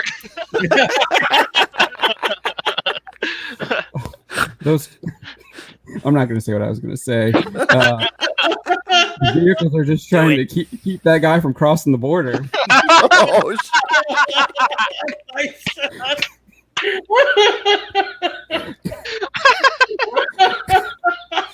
Tomorrow on CBR. How Frogger is an allegory for the For stopping immigration. John Trent canceled. Yeah, One of us, I'm waiting. I want it. All right, so we got the headline here: Protest backlash and the failings of a superhero culture by Richard Newby. We gorge on stories of heroes in masks, yet we still don't understand justice, writes the Hollywood Reporter contributor Richard Newby. I actually will agree with him here. I think that there is a huge misunderstanding of what justice is. Oh, yeah. In our society, I completely agree with him. We'll find out later that he's one of the people who doesn't understand what justice is. So America is a culture dominated by superhero stories, men and women in masks taking their fights to the streets, buildings becoming collateral damage in the struggle for survival. I like how he frames it as they take it to the streets, like they're choosing to engage in fights in Metropolis, when pretty much every story that isn't like Doomsday, where they're specifically attacking a city, every superhero, Goku, Deku, anybody goes, we got to go somewhere where there's nobody. We got to get out of rain. Even in Batman versus Superman, they do that. Avoid the populated area. Yes, thank you. Superman too. Yeah. Well, also, it's not that the superheroes are taking their fight. The superheroes don't take the fight to the streets. They are responding to the crazy whack job criminals who have already brought the fight to the street, and they're trying to stop them. That's what the superheroes are doing. The only time I can think of a superhero bringing the fight to the street is Civil War, the first one, when like the final battle spills out between Captain America and Iron Man's teams in the middle of New York. But at the end of that fight, Captain America realizes, like, oh, crap, this is wrong. We shouldn't be doing this. And he gives himself up. Yeah, after he's being attacked. That's also the fight was brought to him because he was trying to bring Bucky in, and they sent in, like, the attack goon squad to bring him in. And so he was trying to bring him in peacefully, and they were trying to bring him in violently, and Cap responded to that. This article. But yes. Even that first sentence there, you know where it's going. Already a complete misunderstanding of superheroes. So here we go. Yet when black people clad in COVID masks, I don't think a lot of them were. I think there were plenty of people who were, but there were also plenty of people who weren't. During the protests? Oh, yeah. Yeah, this was back in June. Do this in real life for a real cause. That's not aliens or robots, but nothing less than our right to exist. We are labeled criminals, thugs, and terrorists. No, the people who are actually peacefully protesting were not labeled criminals, thugs, and terrorists. It was the people who were going out at night, literally destroying people's property, rioting and looting and tearing down statues, burning people's businesses, destroying people's homes. Those were the people who were being labeled criminals, thugs, and terrorists. Let's not conflate that. They're the ones doing that conflation. That's on them. Yeah. Exactly. The destruction of property is given more weight and tears than the destruction of Black lives. That's absolutely not true whatsoever. That's just a fallacy. He's just straight up lying there. At the same time, those in the highest level of government and those inciting violence under the pretense of to serve and protect are coded as heroes by a significant part of the media and the policies that govern this country. That's also, people who serve and protect are heroes. Those are the people who are running in to the Twin Towers during 9/11. Are there bad ones? Sure, but how many superhero stories have we seen where somebody turns coat? Like it happens. It's an individual thing. Yeah. Yes. The police are protecting people all the time. I mean, they're even put in situations where they're delivering people's kids. I see those stories. Those are always nuts. Yeah, I see those stories. So yeah, they're doing things that you might not even think are part of what their job description is doing, and they're doing that. Delivering kids. Jeez. They're not heroes because of their actions. That's exactly why they're heroes. That's exactly why. They're heroes because of their actions, but because of their position as authority figures and the inherent racism that exists within the institutions that give them that power. This is absolutely absurd. They are heroes because of their actions. They're not heroes because of their position as authority figures. I would argue we have a lot of superhero stories. Spider-Man. I would just say we have a lot of superhero stories where you get these like people that are dressed in like these uniforms in these positions of authority, and they're like oppressing people. They are seen as villains, which is what they are. When you're like oppressing people like that, but he's conflating that with he's trying to say that that's what the police are. That's absolutely not true whatsoever. Dude, how old is this college kid? Yeah. This guy's apparently a THR contributor. So apparently he passed his course in critical race theory. Jesus Christ. Exactly. It was probably mandatory. Yeah. A culture dominated by superhero stories, and we as a country still don't understand justice yet. No, you don't understand justice for sure. And I would argue a lot of other people don't understand justice as well. So he goes on, he talks about over the past 2 weeks, we've been inundated with images and videos from the protests that have swept America following. So this is wrong. No one has, he's already trying to say that those are murders. That's not been proven. Yes, George Floyd died in police custody. It's not proven that he was murdered. You got to report that guy. That's how we do it. That's why it's going to trial right now. Legal definition, it would probably be manslaughter. Yeah, Breonna Taylor also was killed by police, but unfortunate victims. There was it's man too at most. I think there's still a lot of stuff about that story that a lot of people are implying motive without knowing anything. Yeah, so there's a lot of stuff happening with that story that this guy I don't think has actually looked into. That's why he's just not a legal expert. But John, these people are not interested in looking into the stuff. You're totally right. They know that they can just go ahead and spew out this nonsense because it suits their narrative, and they're going to keep doing that. That's why every single article you see is from this slant. It's from this spin, and it never changes. Which is again, not to toot our own horn here, but that is why our site's refreshing because we are so not that. Yeah, John Wilson says they can't read. They can only tweet. Yeah, they are to a degree. That's true. Yeah. To a degree. Well, I would even argue they don't even so we'll get to this later, but this guy doesn't even get the basic he references a couple of movies and he gets the facts from the movies completely wrong. Yeah. Just to try and twist it to his narrative. It's insane. I guess what you were talking about, Drew. Yeah, this guy is a newbie in every sense of the term. He's NOOB, not NEWB. Whoa, shots fired. He's a noob. All right, so where were we here? I've been grappling with this over the weeks on top of struggling with the murder. So again, it hasn't been proven. Not been proven in a court of law. Legal expert there. Okay. So on top of struggling with all the murders of black men and women before that. Okay. All right. To be black in America is to be caught in a never-ending cycle of struggle and anger, of powerlessness. I think this is what he views it as. It's a huge generality. I'm pretty sure 50 Cent has a different perspective on that. And Ice Cube. And Ice Cube as well. Yes. Terry Crews and yeah. So I think this is his own. He's projecting his own personal problems onto all people, all black people in America. And then here he admits it. I've been grappling with my own anger and how others have responded to this anger. I've thought a lot about what justice means in this country, how it's perceived, and how its power is harnessed, and has led me to believe that America's investment in superhero media has ultimately betrayed us. Oh, God. Whoa, no.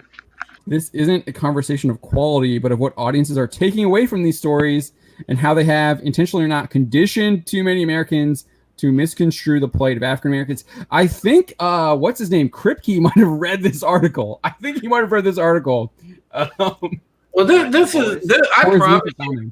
I promise you, if this guy, because it sounds like this guy that's writing it, it sounds like he's black. Oh yeah, And- yeah, he is. I think he is. And you know, I promise you, this is one of those black guys that sits there, and because another black guy has a different opinion and a different political way of thinking and just a different worldview, he'll walk up to that guy and say, "You ain't black," because of that. You know, and this is the hypocrisy of it. You know, because all this stuff, the critical race theory and everything else, it's a complete con. It's a hustle. It's built on fallacy, and that's what all these narratives are built on, fallacy. You know, we could stay here for hours and go on about that and point out exactly where the weak points are, and that's based on lies. But most people today are starting to wake up to the fact that you know this is a joke, that this is all built on a house of cards, and it's going to come crashing down at some point culturally, and it's going to be a huge crash when it does, because people are going to realize that, you know, pardon my French, it's just all bullshit. I think a lot of people are realizing that. Mhm. Don is. If you look at Don, he's there showing that's what what he's wearing. What does it say? What does the shirt say? With great power comes great responsibility. Oh, okay. It is responsibility. I wasn't sure if it was great reparations or something like that, because he talks about that in the article here. Mike, you just brought that into existence. We're gonna see that in 2 weeks. I rarely talk about politics. Maybe I should. Maybe I should Newsom's sell shirts with talking that. about doing that in California. Oh, I know that yeah, our state. it's gonna happen. For nearly 20 years, we've glorified superhero stories on screen and watched these images of mostly white costume heroes dominate our cinemas with increasing demand. White costumes, what the hell? I think he's talking about they're white people, They're white people that are and- costumes. yeah. Little like white Blade literally started it all, pretty KKK? much though. How much of America is really seeing these stories and images for what they are? Entertainment. What are they? Let's see. Tell me what they really are. Rarely does it seem like these characters who are our biggest commodities with the biggest platforms have been used to the same degree of social effectiveness that they were in the 40s, at least now for the demographics who need them the most. Does he really think that having Captain America punch Hitler on the cover of Captain America Comics #1 was really convincing anyone about anything? I'm pretty sure if you bought it, you already knew where you stood. people were already signing up in droves. Like you had like freaking 14-year-olds signing up to join the cause. Fudging their records so that they could be eligible. Captain America style. We were literally attacked on December 7th at Pearl Harbor. People were joining up to respond to that, to defend our country. I don't think a Captain America comic with Captain America punching Hitler was convincing anyone to go sign up. It has become increasingly apparent to me as a black man, especially in the past couple weeks, as non-black people have taken issue with black anger and sought to police our feelings and the methods of our protests, and have muddled our actions with those of opportunists, that there is a vast divide between the American movie-going audiences, a largely white demographic. What? Wait, what? This is a really run-on sentence. Who clamor for these stories of superheroes and those who truly understand their messages. What He are you does. talking about? They're not on WordPress, by the way, because that run-on sentence would have just been. It would have been flagged. Yep. I just, what is he trying to say here? It has become increasingly apparent to me as a black man, especially in the past couple weeks, as non-black people have taken issue with black anger and sought to police our feelings and methods of our protests, and have muddled our actions with those of opportunists, that there is a vast divide between the American movie-going audiences, a largely white demographic who clamor for these stories of superheroes, and those who truly understand their messages. Okay, so he's saying that the white people who watch movies don't understand the message of the superhero films. I think that's what he's trying to say. Okay. It's like hello. They created it. Yeah, I mean, my God, they every single thing that happens, you know, and it was a running joke for a long time, you know. If they used to always say, well, if shit happens in the hood and it's on the news, go and get some free stuff. You know, it was just like a. To me, this is just a Hollywood elitist type talking down to people like, you don't understand what you're watching. What it is. You don't understand what you're watching. Let me tell you what it is. You're too dumb to know.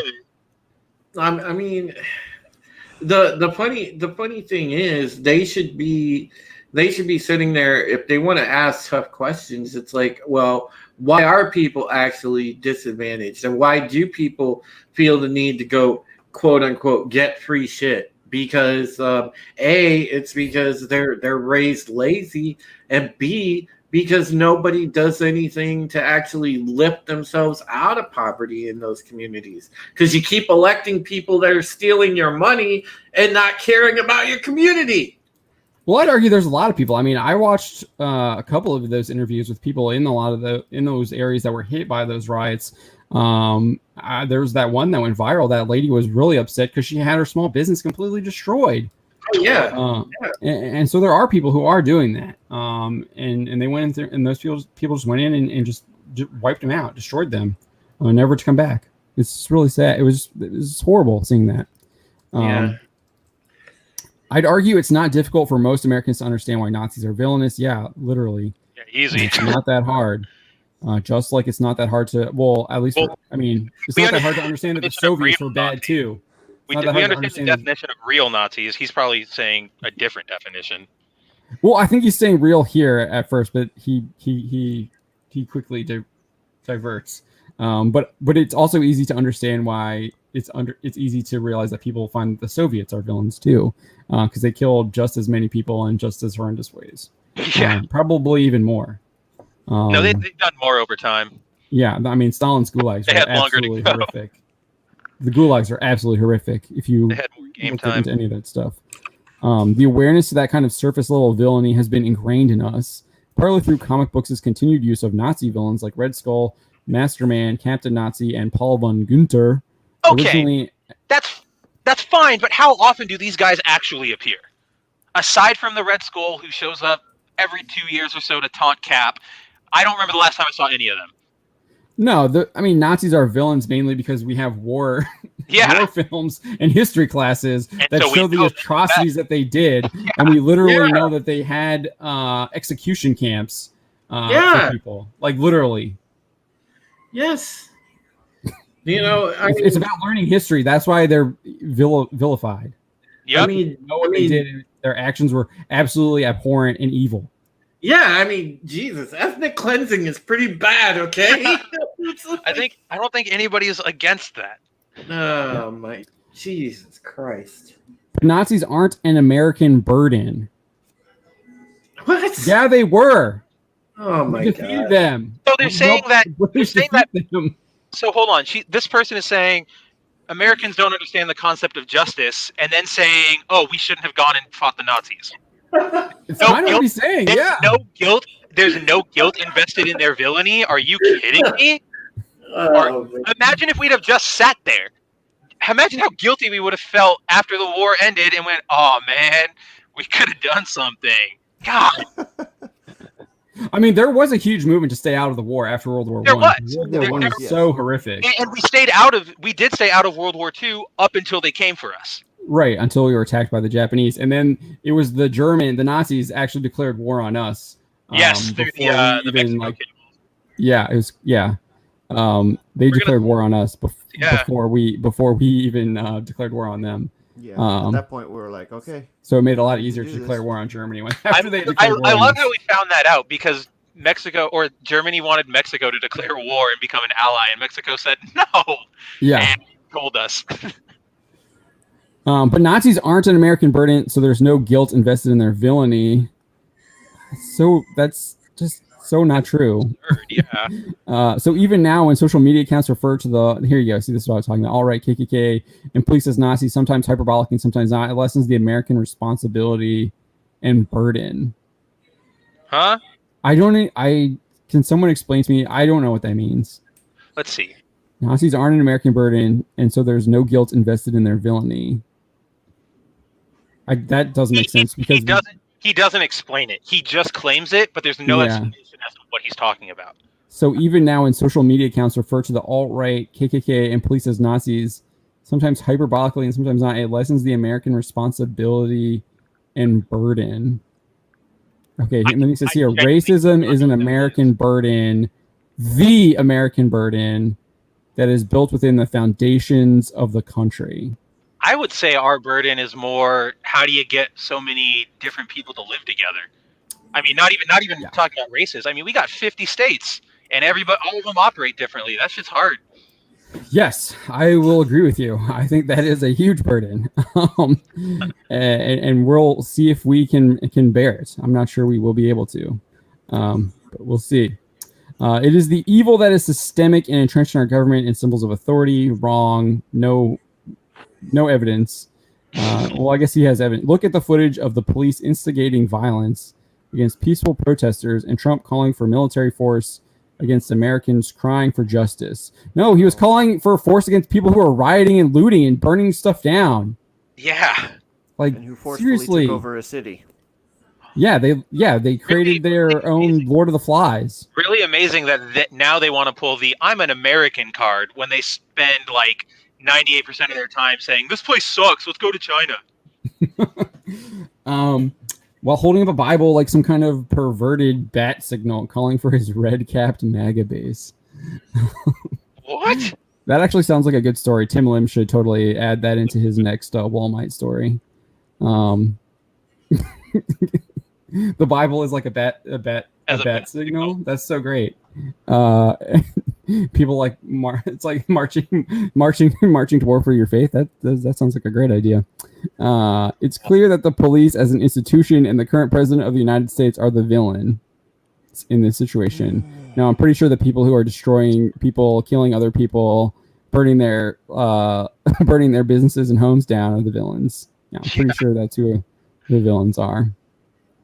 In fact, like, if you want to look at Portland, President Trump left you to your devices. That's all you guys now. Go for it. Yeah. The only person you have to blame is your damn self. Yeah, I mean, he was trying to encourage the locales to take care of it. Most of them did not. No, they did not.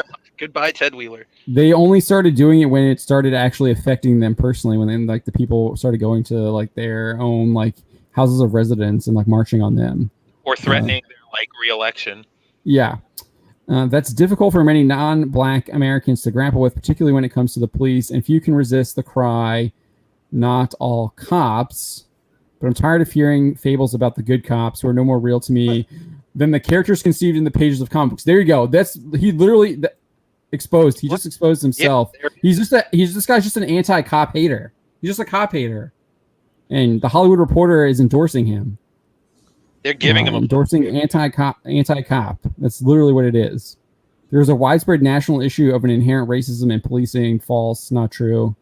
And a lack of accountability that wouldn't exist if there were good cops. There's accountability all the time. Like, dude, what are you talking about? This guy is insane.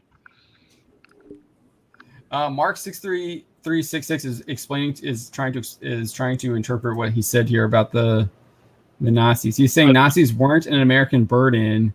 So when someone is called a Nazi, it is to disown them from America, so you don't feel any ownership of the bad behavior.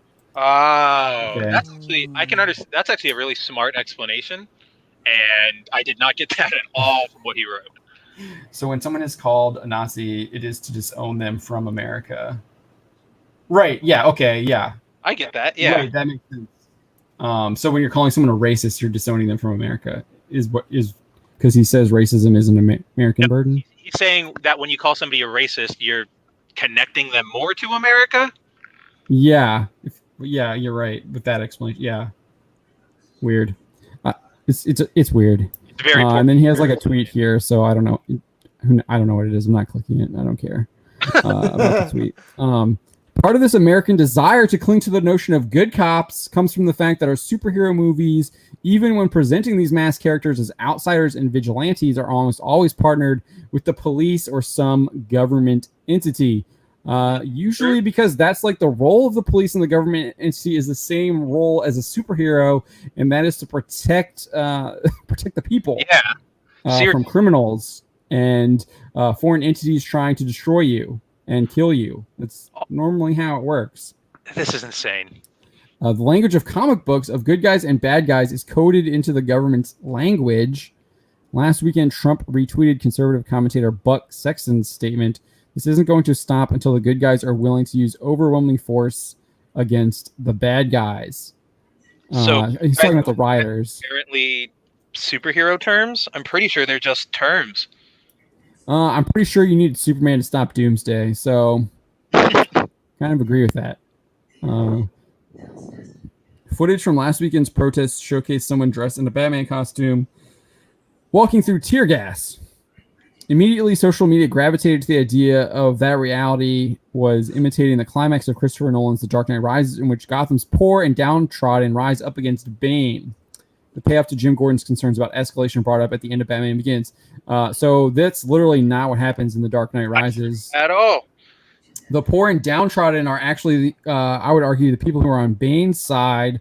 If you remember, there's that whole scene where Bane's forces raid where like the kind of like rich people are at, and they're putting all the rich people on trial with Scarecrow, the one who's like judge, jury, and executioner, and it's not like your normal people. And Bane actually, interestingly enough, was also freeing prisoners from the prison and having them join his army. Bane's got like most of the citizens of Gotham like under lockdown. I'm pretty sure the poor people are actually working for Bane too in the sewers, right? I forgot about unemployed and stuff. I'm not sure. They're literally part of Bane's army that he's built underneath Gotham City. Yeah. So he's got it flipped here. Because he didn't watch the movie, or he's the one who didn't understand the movie. But we shouldn't forget that in the movie, those rioters were backed by Gotham's entire police force. No, it was the entire police force that marched against Bane. It was only the police force. They were fighting against Bane's goons. If everybody remembers, the people going and like marking up the tanks and formulating the plans and doing all that were just cops. It was Gordon and his team. Yeah, they were undercover. It was Gordon. And what's the other guys who was like they made him like seem like he was like Nightwing at the end. Robin at the end. Yeah. Joseph Gordon-Levitt's character. Yeah. I think his name actually was just Robin. Yeah, his name was Robin, yeah. Similarly, a man dressed as Joaquin Phoenix's Joker was seen at one of the protests, but as brilliant as Todd Phillips' film is on class uprising... Reliance, sorry, yeah, as Reliance, yeah, thank you. As Todd Phillips' film is on... Thank you. I'm just saying things wrong. Todd Phillips' film, I can spell it right. The written editor, okay? It's on class uprising. It still feels separate from the Black Lives Matter movement, and its appropriation during this time feels like more of an excuse for white people to smash up storefronts and live out an anarchist fantasy. So he's trying to blame white people for all the destruction. I'm pretty sure it was done by all different looking people. Yeah, it was. Trust me. If we go to the other side of the aisle and look at Marvel's comic book offerings, we have the Avengers backed by the NYPD. How are they backed by them? So in the first movie, Cap gives orders to the NYPD because they have no idea what's going on. Because they're doing their job. They're doing their job. They're trying to get people out of the freaking invasion. And they're not used to having an alien force literally come out of the sky to attack them. So they're in like shock and they're not really sure what to do. And then Cap like grounds them and like tells them to go protect people, which they do. The vast majority. Oh, yeah, sorry. I mean, if you want to abide by Marvel's dumb logic, Cap's actions there and the actions of the cops limited the casualties in New York to only like 70 people. So yeah, I remember you have the woman on the screen, like she does the TV interview, like thanking Cap for like saving her. That's right. Yeah, that's like the point of it. If we go to the other side, and the vast majority of those characters, Iron Man, Captain America, Black Widow, Hawkeye, Nick Fury, are tied to the government. Iron Man is specifically not tied to the government. Like he has connections within the government with Rhodey. Well, now I guess with like the Shield with the Avengers Initiative, yes, but he was like actively operating more with the Civil War stuff, like the with Civil War, yeah, and well, he is part of the Avengers Initiative, which is a government op by Shield. But like in the first Iron Man movie, he's operating outside of. Yeah, he literally ends his contracts with the U.S. government to stop selling weapons of destruction. Tech, yeah. So yeah, but yeah, he does like eventually like works with the government to do Black that. Widow, technically not part of our government. She works for Shield. She's an agent for Until Fury. Shield, until She's Shield, like Black yeah. Op. Hawkeye, Shield too. Yeah, I guess Captain America definitely. Except for when he goes rogue and like literally is for Winter against Soldier, the yeah. Sokovia Accords. Yeah, And Civil War and Avengers and everything else. yeah. Just yeah. So this guy's just like ignoring the nuance that there's individual decisions that people are making. Shocking. Even when the Ding, ding, ding. even when the evils embedded within that government are rooted out, like Hydra was in Captain America: The Winter Soldier, we once again run into the issue that these stories suggest the opponents of justice come from outside of America, from a Germany of the past, which, for all it matters to our real world threats, might as well be outer space. That's not true. Yes, like it started with Hydra and Armin Zola, but like all of those people were Americans that were like with him. And that was the big conflict in Winter Soldier, was that the government had been taken over, so Cap's got to fight back. Right. Well, what's his name? Crossbones. He was an American. Yeah, he was. As far as like all those Shield agents that try to take out that join with Hydra, like you even had like the U.S. Senator, right? Mm-hmm. That they Gary get at the Shandling. end. Yeah, they get him at the end. So he's just wrong there too. But yeah, I mean, it started with Armin Zola, but he's recruited by the U.S. And then all those other people join. They're Americans when they join. So yeah, that's just stupid. Seeing white characters fight against white adversaries who, for all intents and purposes, are already defeated is why representation in these films is such an important issue. Well, Captain America did fight against a white person at the end, but he was also fighting against the Ten Rings terrorist group. I think is what they were. No, in Iron Man, he's fighting the Ten Rings. Yeah. The first one. It's the Ten Rings group No, that he's fighting against. You're completely right. And here's the damn problem about what he just said. He's asking for representation, but he's talking about threats. Yeah. So if we make a realistic threat, and okay. No, I think what he wants is black people fighting a white villain. Well, then that's not what you're asking for. Not you, John. That's what him. The amount of That's not what he's asking for. the amount of mental gymnastics to go from there to where he ended up is more than I could do in a POEX session. Dude, it's Olympic level. Yeah. This is Olympic gymnastic level. Yeah, this is the this is a problem. gold medal. This is the problem with the current situation of society right now. The way I wonder how many of these people, like in the normal world that we knew before all this garbage. I wonder how many of these type of quote unquote, and I say it in air quotes, journalists would have a job and be able to put out these articles, because man, they would be like either shamed or laughed off of the face of the planet. At least I'd like to believe that, but look at that's why we exist, is because everybody was doing this way before the coup.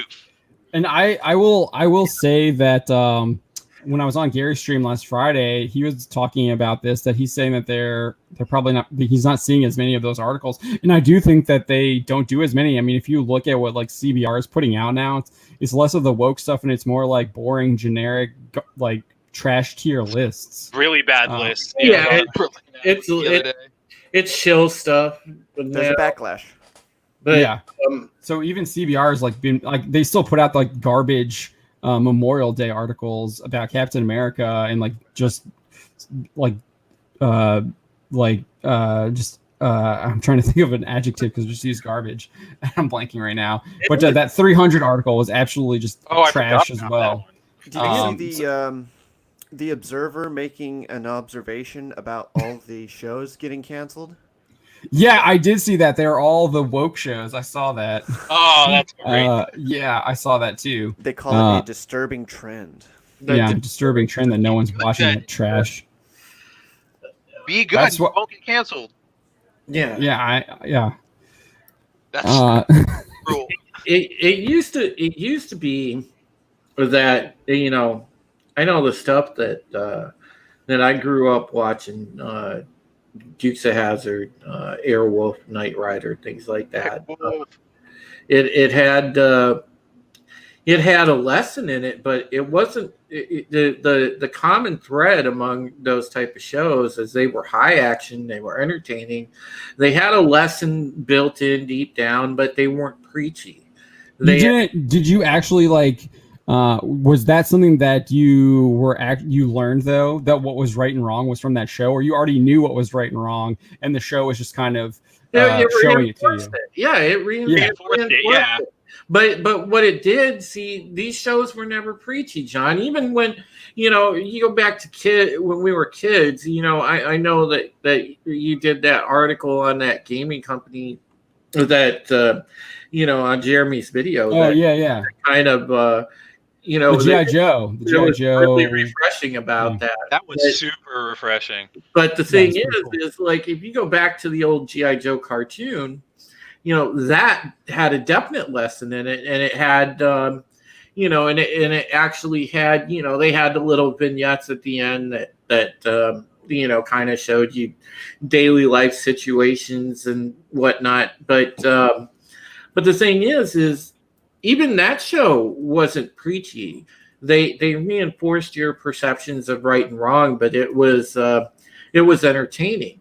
But they never, ever, ever disrespected the audience by sitting there like they had to be on a platform preaching to you, like they were, yelling at you from on high, and that's the difference. You don't get that now. You have everything in today's programming, whether or in mass entertainment in general, is built to 100% beat you down, batter you with this narrative until you submit. There's no quarter given at all. It's you will accept this or you're a bad person, and that's the wrong way to go about it.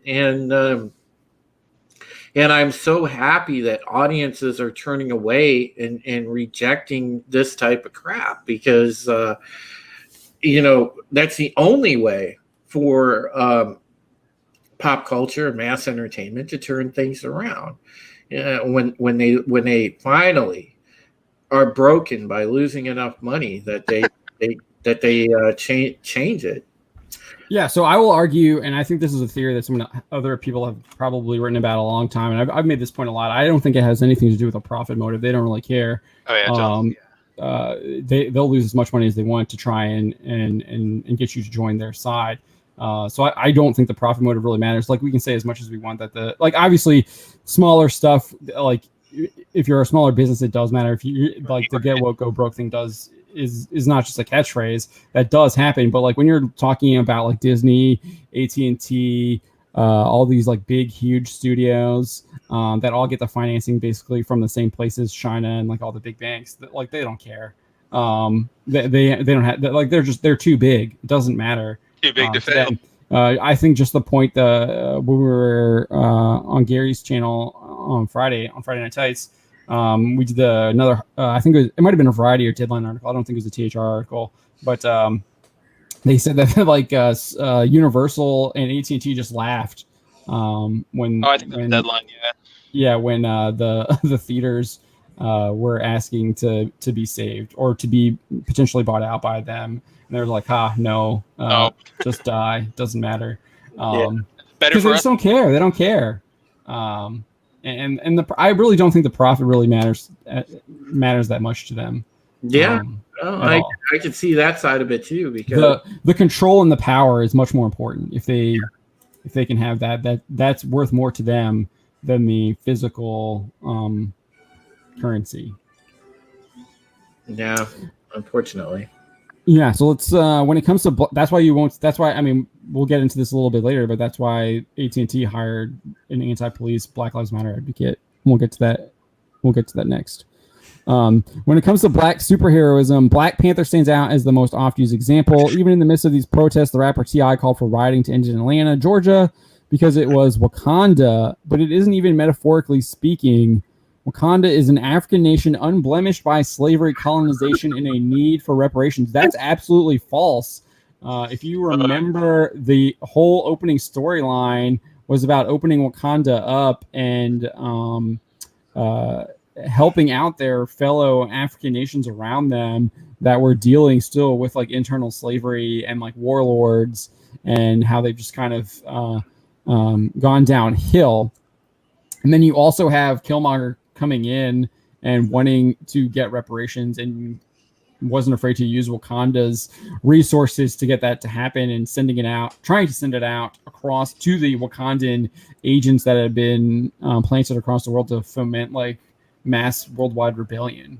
That was like literally his goal to do that. So it's definitely there. So this guy didn't even watch. It seems like he didn't even pick that up in the Black Panther film.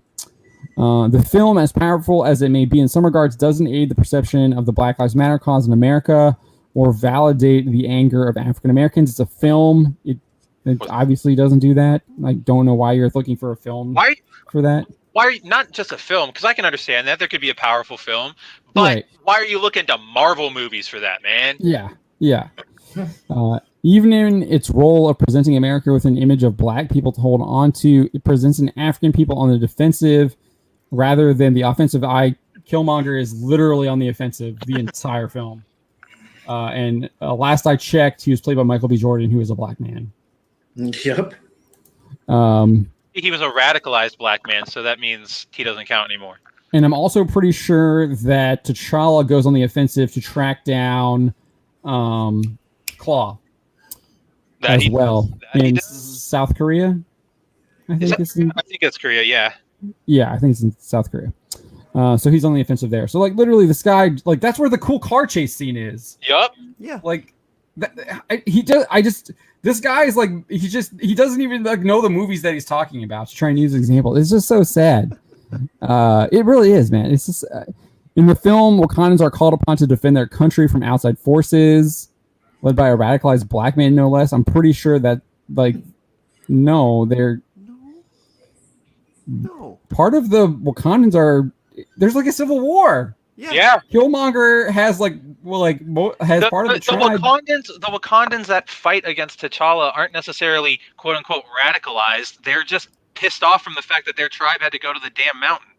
Well, they're also being led by Killmonger, who that's technically won the tribal challenge and is the rightful king and is the one to rule them now. Yeah, exactly. It goes. It's their rules. We're playing by their damn rules.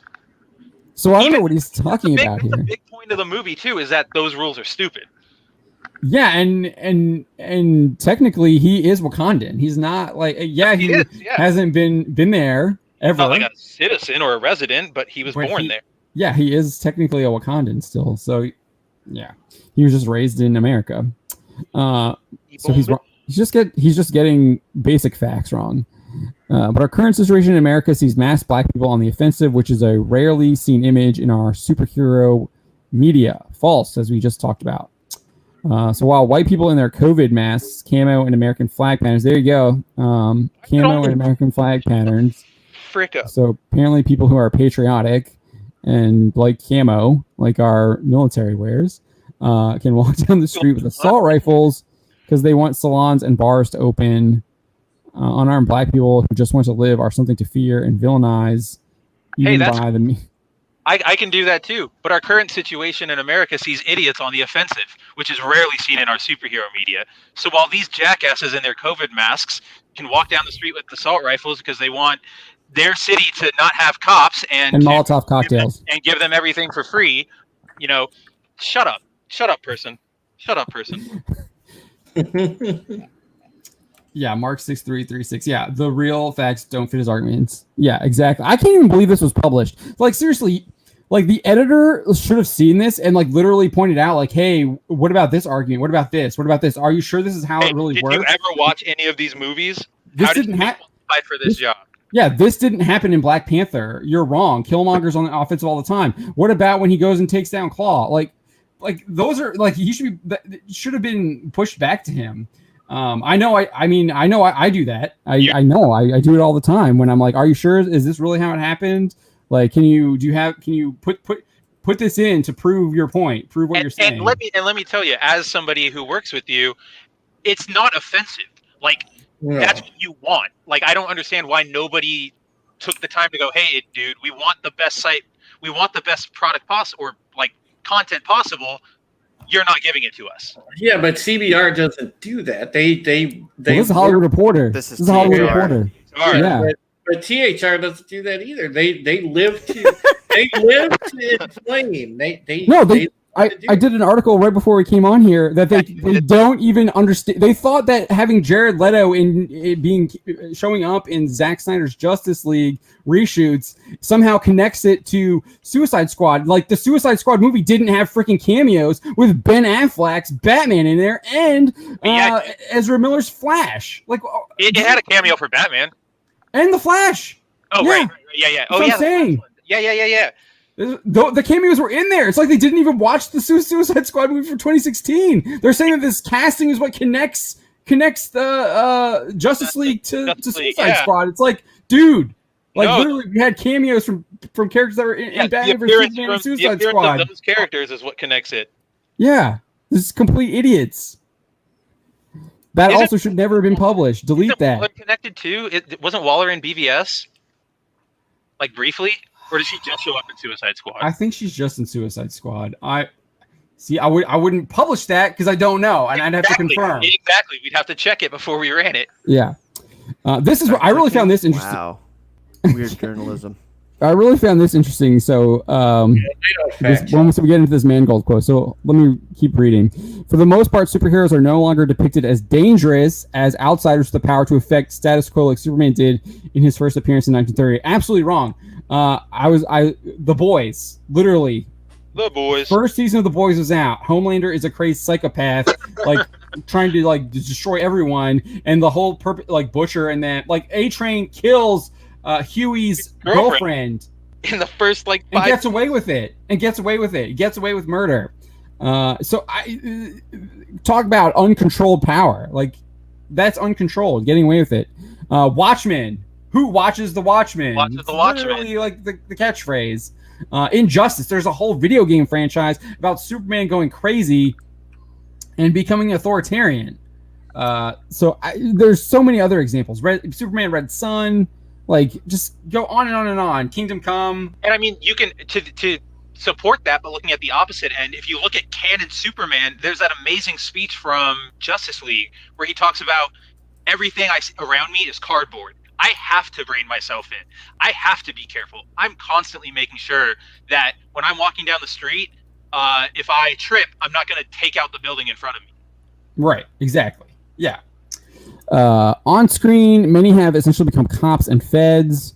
Even those characters who once served as allegories for the racial injustice in America, like the X-Men, have become largely embraced and institutionalized. The allegories they were once a part of lost on many Americans who believe that racism and the black fight for civil rights ended in the 60s. That doesn't mean that's not what they stood for. That just means they might change what they stand for, like, currently. You're not erasing their origin. Yeah, and the X-Men are still villainized in the Marvel Universe.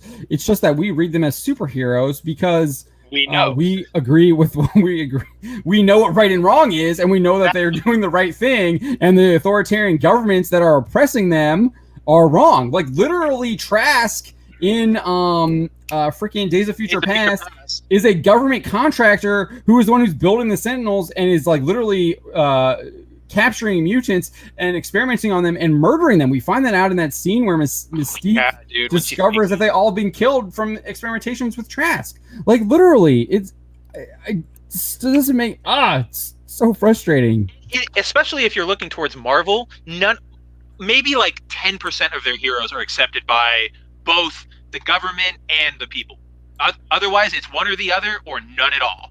Yeah, the whole like saying in the first class continuity, mutant and proud.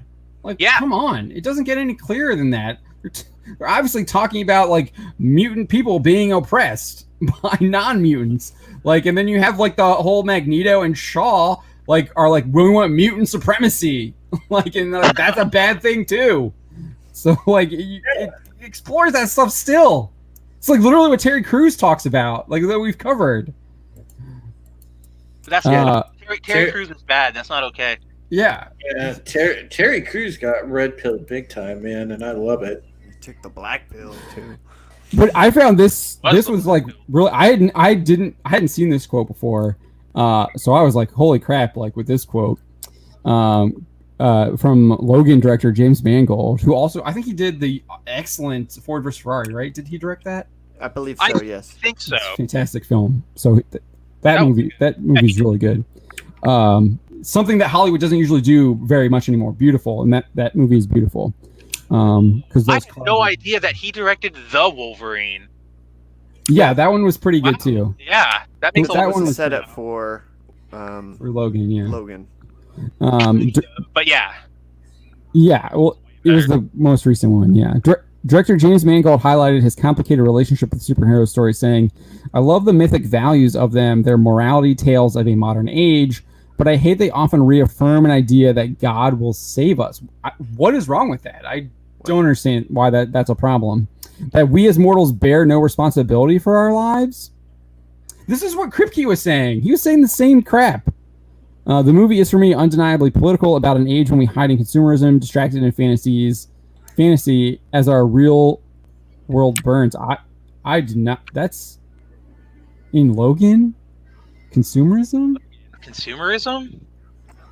There was nothing consumerist about, except for there was that energy drink they kept advertising, but that was really just like a little Easter egg. There was like the water thing, maybe the water rights. Yeah, the water. There was talk about. Even that, I didn't see that as like a consumerism thing. That was just more of like, this guy owns land and these people are trying to extort him. The inference is that everything that was being produced had something in it that was suppressing the mutant gene from being manifested. So mutants were showing up less and less in the population. How does that have anything to do with consumerism? Part of it was like suppressing the mutant gene is in the consumer all the products. Yeah. Yes. And so I didn't even realize that. Consuming it, yeah. I watched the movie like 4 times, so it's not very obvious. It took me, I think, like my second or third viewing to realize that drink even had any relevance to. Okay, I thought that was just the drugs that Logan was getting for the professor, so he wouldn't like freak out. They're the same drug. If his powers are being suppressed by like regular food, why would he need like those super drugs? Because he's just so powerful. Probably. I mean, obviously, we need Phil. Well, obviously in X2, the little Stryker says this little potion won't work on you because you're too powerful for that. He says that, but it works. It works on Magneto, who is arguably way more powerful. Not even arguably, he is. Yeah, he can be. Depends on which arena you're fighting in, I guess. Yeah, if he's wearing his helmet, if he's wearing his helmet, I think he can match. He could have a good duel with Professor. Which in the X. comic books, it's not his helmet; it's his mental resolve against any kind of psychic attacks. Right.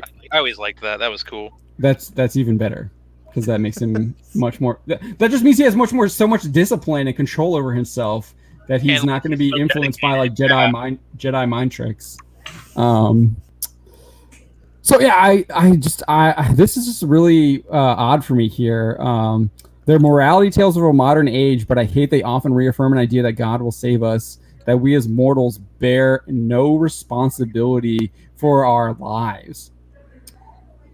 I mean, if you're looking at this through the lens of religion or comic books, that's not even true. I don't even understand how it says, like, so they reaffirm an idea that God will save us. So he's trying to conflate that superheroes are gods, right? Which is people make that, that's a common comparison. I'm not going to argue with that. But that we as mortals bear no responsibility for our lives. I mean, I don't, in Logan, I don't see that at all. I mean, what he's looking at is the very immediate situation of whatever's going on, right? Alien invasion, Hydra attack, whatever was going on in Logan, I kind of forget. Oh, the government trying to hunt down the New Mutants and control them. Like, so the superheroes come in and they stop that event. Yes, so that event is over. No longer are the aliens invading. No longer are the kids being experimented on. But there's still so much afterwards. There's still Like, what do we do with the kids? How do we raise them? How do we take them in? The superheroes don't just come in and make Isn't that the whole point of the Sokovia Accords? Is people like trying to take responsibility for what happened? That's the entire argument for trying to get Cap to sign up. Is we need to be responsible for what we've done. Yeah, so I don't like. I really don't understand what these people are saying when they say this, because it doesn't make any sense to me. There's also that huge thing you see in comics, it comes from Batman, it comes from Tony Stark, where they kind of take a Star Trek approach to this, and they don't want to introduce all of this super tech to the people because it would ruin their development. It wouldn't, Superman says it all the time. If I just saw... It will be abused. Their fear is that it will be abused. Yeah, it would be abused, but then there's like Superman's philosophy where he's like, if I just went and saved everybody and did everything, that's the end of humanity. You're going to become dependent. You're going to not push yourselves anymore. That's not how I do this. I'll save you from the things that I can save you from, but I'm not going to come in and eradicate all money or whatever you want me to do. Yeah, exactly. And Batman is like the perfect example. He's like definitely not like... I mean, he's always... I mean, if you look at the early comics, he's literally working with the GCPD all the time. Right, and trying to help them solve cases, bring murderers and criminals. But that's what they don't like. That's what they don't like. But that's not like. I mean, he's working with the people who are taking responsibility to stop these other people. Those are police, so they don't count as people. Yeah, I mean, Batman is a citizen who's actively trying to take responsibility for the or not responsibility, but I guess responsibility. Yeah, I mean, what is the saying? The guy had on his shirt, "With great power comes great responsibility." Spider-Man. Get out of here. Yeah. That Don showed us. It literally was on the guy's shirt. I hate classic comic book quotes of all time, man. How do you get that? Mangold's concerns reflect my own. As much as I love these stories, they do little to actually confront the real and present issues humans are facing, and fail to inspire us to reckon with our behavior as myths should. That's because they're entertainment. Yeah, they're not supposed to do that. Yeah, they're entertainment stories. And this is what we were talking about when we first started this, is these people literally believe that these superhero stories are supposed to be like stories from the Bible that are going to tell you what is right or what is wrong. Mark Ruffalo certainly believes that. Yeah. It's interesting that the stories that do push against the status quo, that aren't interested in a love affair with cops or government, are the ones that prove to be the most controversial. So this is really interesting. He's actually going to talk about Watchmen, where it's literally about cops. One of the central reasons, but he talks about Snyder first here. One of the central reasons Zack Snyder's Superman impacts me and the many people of color who are fans of that depiction who have encountered over the years is because the Superman of Man of Steel and Batman vs. Superman, even though coded as white, is an outsider fighting against corruption in a nation that fears him and criticizes have his you ever watched X-Men or Spider-Man or Batman or literally any... Well, maybe not Batman, He's also wrong. He's also literally wrong. The only person who really fears Superman is Batman. There's the whole scene... And the Senator, right? There's the whole scene of all those people like worshiping him after he in Mexico. If it's Mexico, I wasn't sure if it's in Mexico or wherever. But yeah, so like... I don't know what he's talking. There's like the whole statue of they've like erected a statue of like how they honor him. For him. So it's not until later that they start like he's starting being maligned or whatever, where it gets like defaced or whatever. So, and that's because of I think Luther starts trying to do some stuff with that, and it's like a media campaign against him. I get why he was defaced, but yeah, that's later on. So he's wrong here too about the actual facts of the film. He's every move and every effort to preserve his own life and those of others, and only when he's dead is his impact felt. No, that's only to like Batman. That's what Batman says. Only to Batman. That's only Batman he realizes that. He's specifically with Batman. Lois Lane, if you look at that story from her perspective, she's feeling Clark Kent all over the place. Don't they deface the statue after Superman dies because they're like, false savior, like, where are you? You aren't here to help us. Oh, that might be in Justice League. You might be right. You might be right about that. People. Yeah. So here we go. What did he say here? It's interesting that the stories that do push against the status quo, that aren't interested in a love affair with cops or government, are the ones that prove to be the most controversial. Literally, HBO's Watchmen, created by Damon Lindelof, presents an even more insightful depiction of how superhero stories matter in terms of racial justice. Literally, the superheroes are policemen. Like, literally, that's what the show has. like they've outlawed superheroes. But he's not even talking about the comics. Well, oh wow. No, he's talking about the TV show. I didn't In the catch that TV he show, was talking the police Wow. are literally they are. masked superheroes. That's Regina King's whole arc. Yeah. Inside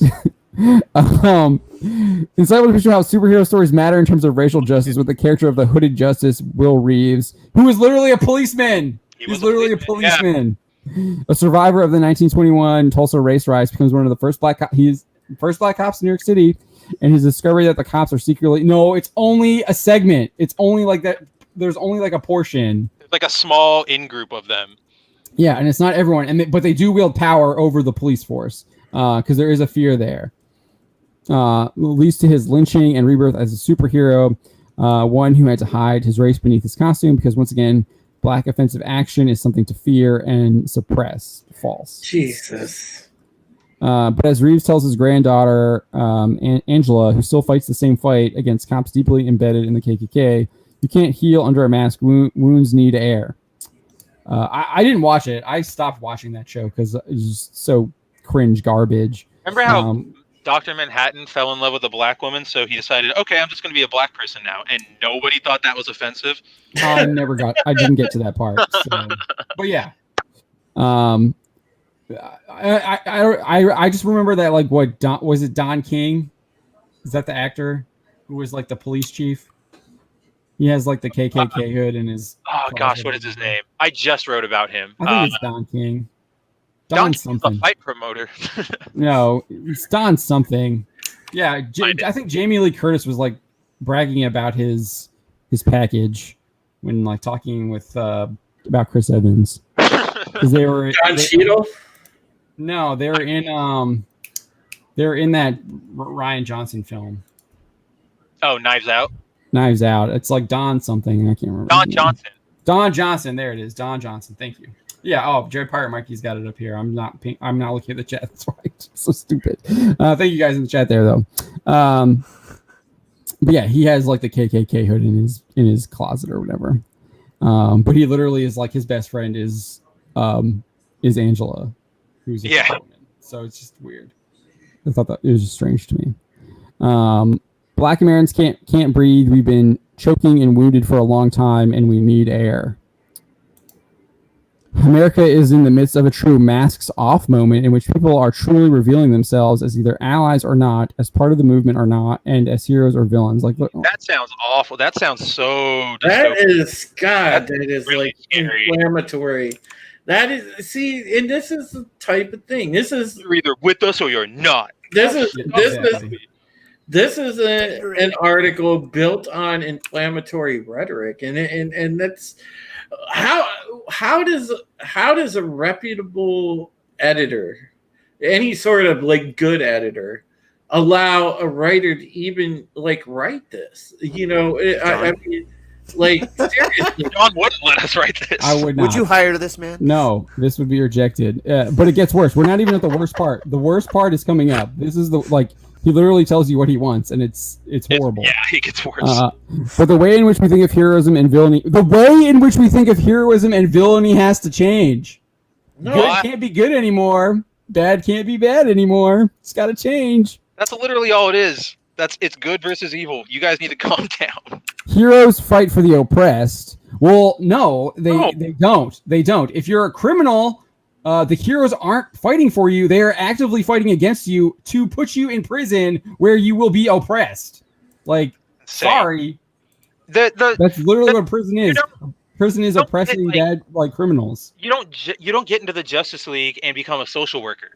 Like, that's not what this is. They're conflating things, and their argument falls apart every time they do.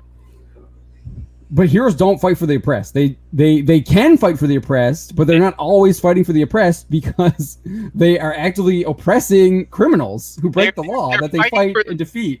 They're fighting for the people, and I'm sorry this guy doesn't want to hear it, but cops are people too. Politicians are people too. It's like, I think I said this to you earlier, John, when we were talking. The Justice League doesn't swoop in to stop Darkseid and save everybody making under $20K a year and then go, all right, the rest of you, you're good. See you later. They save everybody. Exactly. That is exactly right. Superman. I think there's a couple stories where Superman saves like Lex Luthor. Yeah. Oh, all the time. Yeah. Lex Like hates- Smallville does it all the time, where Lex Luthor is being saved all the time. So yeah. best of Lex. Yeah. So Lex Luthor, the most oppressed person on the planet. Police and politicians are not oppressed, and they cannot stand against protesters, attack them, fire tear gas and rubber bullets at them, and be seen as heroes. Not anymore. Well, if they're firing tear gas and rubber bullets at people who are violently trying to burn down cities, yes, they can, Batman. and they still will be. Batman. Yeah, Batman did it. All of the Gotham heroes have like smoke and gas and stuff on their belts. They use it all the time. Yeah. That's like part of Batman Begins. He's like literally chained in the Art of the Ninjas, and he has to like drop the smoke and find Liam Neeson's character as he's like delusional, like after the smoke bombs too. He's like drugged, and he's got to figure it out because he has to have that mental strength. That was such a great scene where he like marks him so he can find him. Oh, so good. I love Batman So Begins. well. I think that might be my favorite of the three. It's so underrated. Everyone like loves to like praise Dark Knight because of Heath Ledger, but Batman Begins is so good. It's so good. So this is the worst part of this article. We're finally getting to it here. A video of actress and activist Keke Palmer asking the National Guard to march with her and the protesters has been making the rounds over the past couple days. The guardman says he'll kneel with them, and Palmer says that ain't enough for me. I'm not going to watch it because it's going to be. I don't want to watch that. Yeah, you know, if I was that National Guardsman, I would say, get screwed, lady. You know, because, my God, if that ain't enough for you, piss off. That's the thing, though. It's never enough. It's never enough. Exactly. And you will never get back up. No, you won't be kneeling for long. You'll be on your stomach. Yeah, you'll be That's crushed. That's why you got to tell these jerks, you know, hey, look, if that ain't enough for you, go get out of here. Okay, fine. I guess I don't. won't be on your side, and I guess I'll just shove my baton in your butt. Like, what do they want here? What do they want here? Yeah. I agree with Palmer's sentiment. That's not enough. And if the pop culture that we cling to, that this is not influences our decisions, this is so... I'm sorry. This I can't believe that someone actually believes this.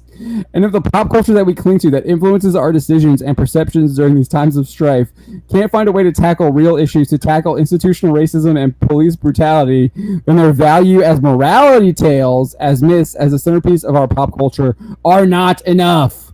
They're not supposed to be morality tales. Yes. Yeah, exactly. Listen, There's a reason why all these people say that they're like modern myths. They're because they want them to be morality tales. Exactly, that's what they wanted to be.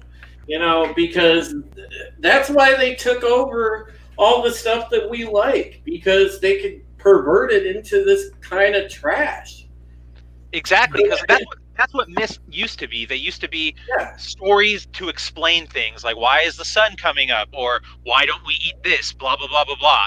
And they weren't trying to make money. You didn't come up with a myth to make money. I mean, I'm sure somebody did along the way, but generally that's not how they came about. Nowadays, you had comic books, which were entertainment. You know, you're making a product. They're trying to shape it into, like, moral guides. They want to be the ones to tell you, I'm right, you should follow what I believe, and if you don't, off to the gulags with you.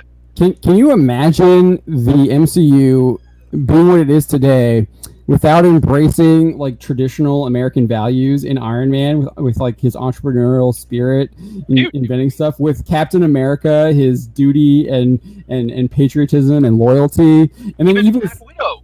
yeah, Like, she switched sides because she believed in us. well, and even Thor. I would argue Thor the depiction they show in Thor is he's a very American Thor. He's like, let me go fight, let me get into it, and then he has this great hero's journey in that movie where he learns humility and learns that staying out of war might be a good thing. Going to war isn't always a great thing, and that you can you can rule without war, which is a very American value. Which I would say a lot of the actual like people that we live here hold that value. I'm not sure that I think that a lot of our elites don't hold that value, No, as we've been in like constant wars for like 2 decades now. Forever, yeah. Mhm. Yeah. But yeah, I mean, can you imagine the MCU without that stuff? Without like those? It would not be the MCU, and they wouldn't like it. Yeah, no way. Yeah, and even Iron Man, he's humble too. It's great. Humility is great because all those characters, like, they might be braggarts and very, what's the word? I think braggarts is a good word. Arrogant, yeah. Especially Thor and Iron Man, they're very arrogant, but they go through this humbling journey in both their first films, and obviously Captain America's already that's already ingrained into him. So he already has those core values. So yeah, when I look at these, yeah, she doesn't really have a humility story. Not really. It's like the opposite. If only Marvel could have. It wasn't even him. Whoever Jude Law was, if only he could have beaten her at the end. Yeah, that would have been interesting. He was. I don't remember. Yeah, it's on the tip of my tongue. Can't remember what it is right now. Like Jan Rog? Young Rog, yeah, that's it. Young Rog. That was close. Yeah. When I look at these superhero stories now in the context of America's racial history and the power they've held over us, I think about Will Reeves' estimation of Dr. Manhattan in Watchmen. Considering what he could do, well, he could have done more. I'm pretty sure that's literally in the original comic books and Zack Snyder's adaptation, where the comedian tells him that after he blows a bullet. Yeah. That's why he leaves Earth. Yeah. If justice is going to matter in this country, then both our American culture and pop culture have to do more. Like literally, he wants to turn. Like, I mean, he's basically like, we want to turn this into into activist films where we bludgeon you over the head with our message of what we believe is justice, which is a perversion of justice. So I don't really have anything else to say about this. This is probably one of the worst articles I've ever read. It's so bad. Ever. When John and I were talking about this before the stream, my jaw was pretty much just all on the ground with how insane this was. It was just quote after quote after quote of just idiocy. It was me and Dylan just copy and pasting and going, what? Yeah. And it's like, did he really write that? That's not what happens in that movie. Like, did he watch that movie? What's going on? Yeah, both of us were like, did we see the same movie? Yeah. So yeah, we're done with this, but we're going into let me switch this out here. We're going to transition to, I think this is probably the better transition, so we'll stay with that. But he's getting what he's wishing for. This guy is getting what he wants. Oh boy. So AT&T, it just signed a huge, who knows how much the deal was, but it's a multi-year, multi-project deal with, quote, self-proclaimed trained Marxist and co-founder of Black Lives Matter, Patrisse Cullors. And I'm not sure, I feel like this hasn't gotten a lot of exposure. I feel like we're the only ones talking about it. I don't feel like a lot of people were talking about this. I think this is a huge story. And I know I've been asked this all the time. People are like, do you think like the wokeness is going to go away anytime in Hollywood? And I feel like I'm in the minority when I'm talking with other people outside of this streamer when we have guests on. They think that it's going to go away. And I'm like, dude, no, it's not. Are you kidding me? Look at this crap. And this is it's not going away. They're literally hiring activists to put their activist messages in their TVs, films. And this one, they even talk here that it's going to be in kids animated stuff. So this is what they're doing. Yeah, they're digging in their heels. They're doubling down. It's like you said, the money does not matter to them. Yeah, the money doesn't matter to them. It's all about promoting the message here, and I think more people need to start labeling these people what they are. AT&T is supporting an anti-police agenda with this hiring, and that's specifically why I put that in this headline, because that's exactly what they're doing. This is an anti-police agenda. This person is actively calling for the abolition of police. She's made multiple statements on it. She has a petition link on. I don't know. I probably have to look at that. Would not be surprised. But without evidence, I'm not going to make that claim. Oh no, that's why I said I guess or I bet. Yeah, but yeah, I mean, we'll get into some of the stuff that she said. I'm sure you guys have seen some of it before. If you've read this article, you have. I did try and find some interesting images to spicing up the story a little bit here. But yeah, so Black Lives Matter founder and self-proclaimed Marxist Patrisse Cullors has inked a deal with AT&T owned Warner Brothers Television Group. That's what she's going to be doing. She's going to be this is going to be the good guy. These are the bad guys. According to Variety, the deal is multi-year and wide-ranging, where Cullors will, quote, develop and produce original programming across all platforms.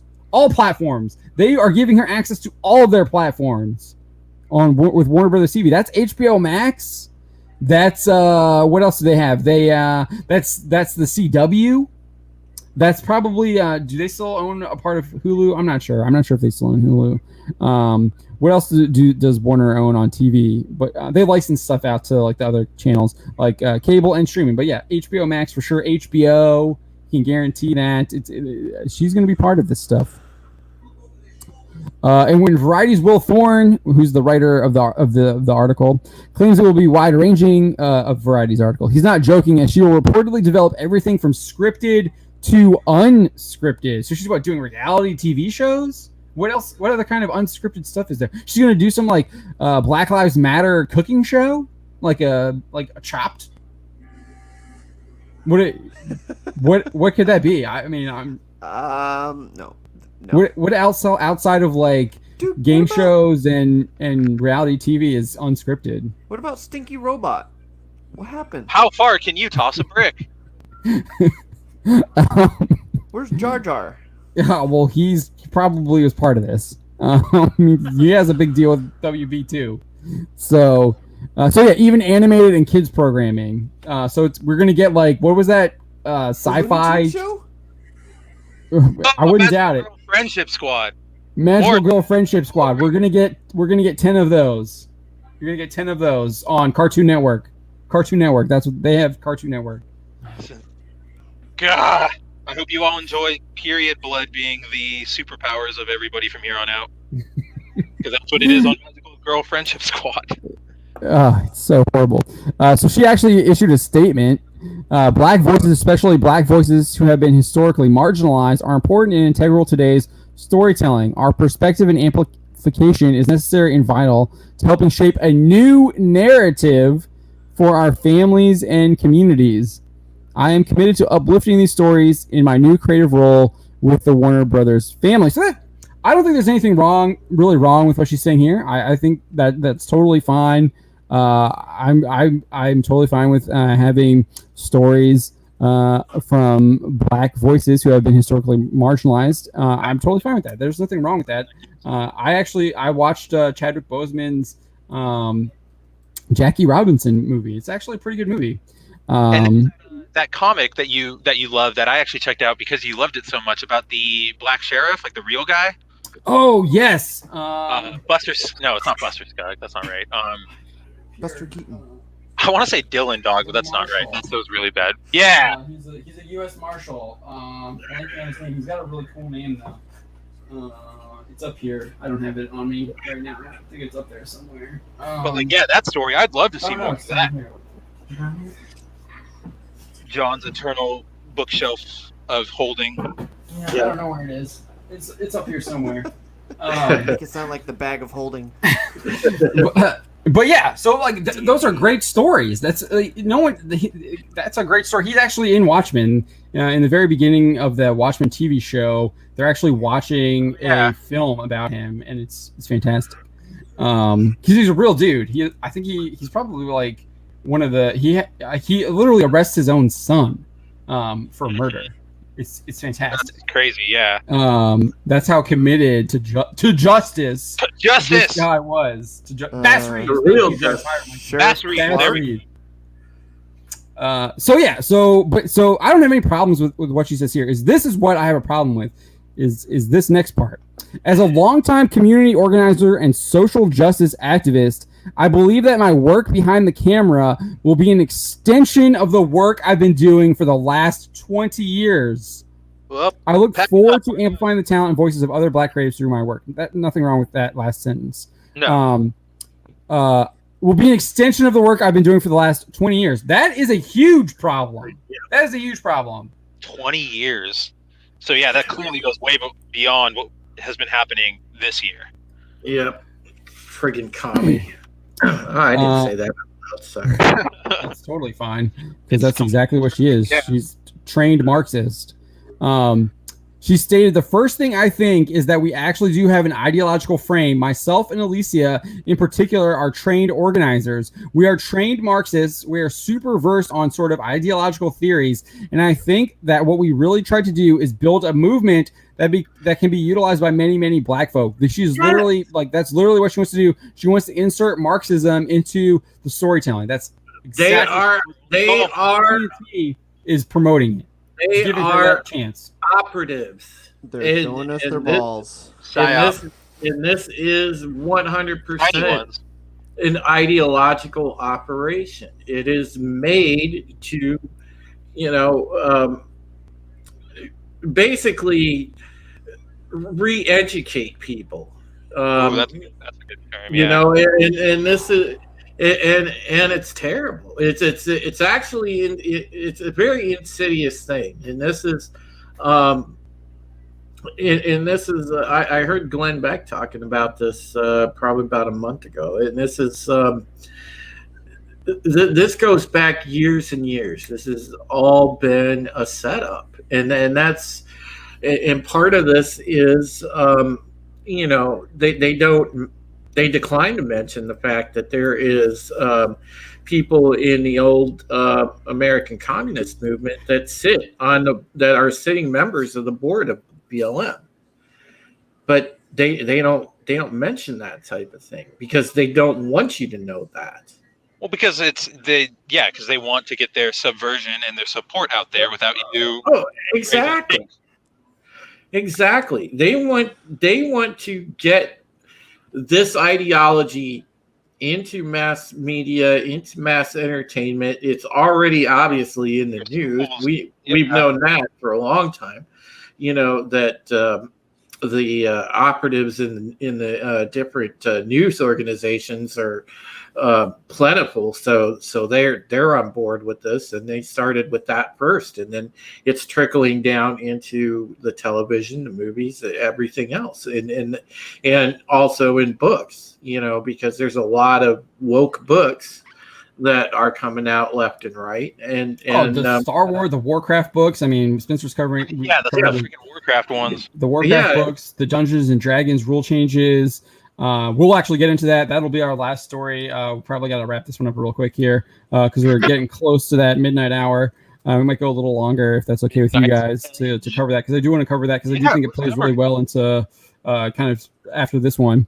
So I'm sure you guys all know this, but if you don't, the Black Lives Matter organization Cullors advocates to dismantle cisgender privilege and uplift Black trans folks, especially Black trans women who continue to be disproportionately impacted by trans antagonistic violence. I'm not sure if this is still on their website. It was on their website earlier this year. I know they've been deleting their about section because they were getting a lot of blowback from it because their ideas are absolutely vile and heinous. Yeah, once you expose them, once you bring them to light. The organization also wants to disrupt the Western prescribed nuclear family structure requirement by supporting each other as extended families and villages that collectively care for one another, especially our children, to the degree that mothers, parents, and children are comfortable. No, thank you. I get the idea of hey, let's foster a community. So I could, hey Dawn, can you babysit for me? I got something to do. But if I'm a parent, I don't want other people raising my kid. I don't want the people that I sat next to in college classes that were just getting smashed drunk. I was doing that too in college. I was an idiot college kid. But I don't want those people that are now public school teachers trying to teach my kid what is right and wrong. That's my job as a parent to do that. If I were a parent, I wouldn't want my kid being taught that she or he is inherently racist just for being born. Yeah, Exactly. yeah. And Why, I why don't do want you- my kid being watched by somebody who thinks Cuties is a fantastic film. Bingo! That needs That's to a be good followed point, and too. followed. Or is going to call the police on me because they happen to have like a plastic toy gun in the background while I'm gosh. taking While you're doing the class or an whatever. online lesson or whatever. Like get out of here. That like happened in Colorado. It was disgusting. That was the worst thing, dude. Yeah. All right, so let's quickly go through this here. In August, she called for Hollywood actors and guild members to strike following the shooting of Jacob Blake. I think it's time for talent, writers, executives, the guild, and SAG to show up for Black Lives as well. Join this strike. Now is the time, and our movement is really looking to unions to step in a particular way and say, we're going to hold back on allowing for the exploitation and the degradation of Black communities continue under our watch. Yes, go on strike when you don't have a job anyways, when your industry is shut down. That's exactly what you should do. Go on strike when all of Hollywood production is shut down. Yeah, please do that. Like literally, Hey, that's what Army we did. Hammer was doing construction work because he Yeah. didn't have anything to do. We got the guy who played Darth Vader. Yeah, he's washing windows because there's no acting work.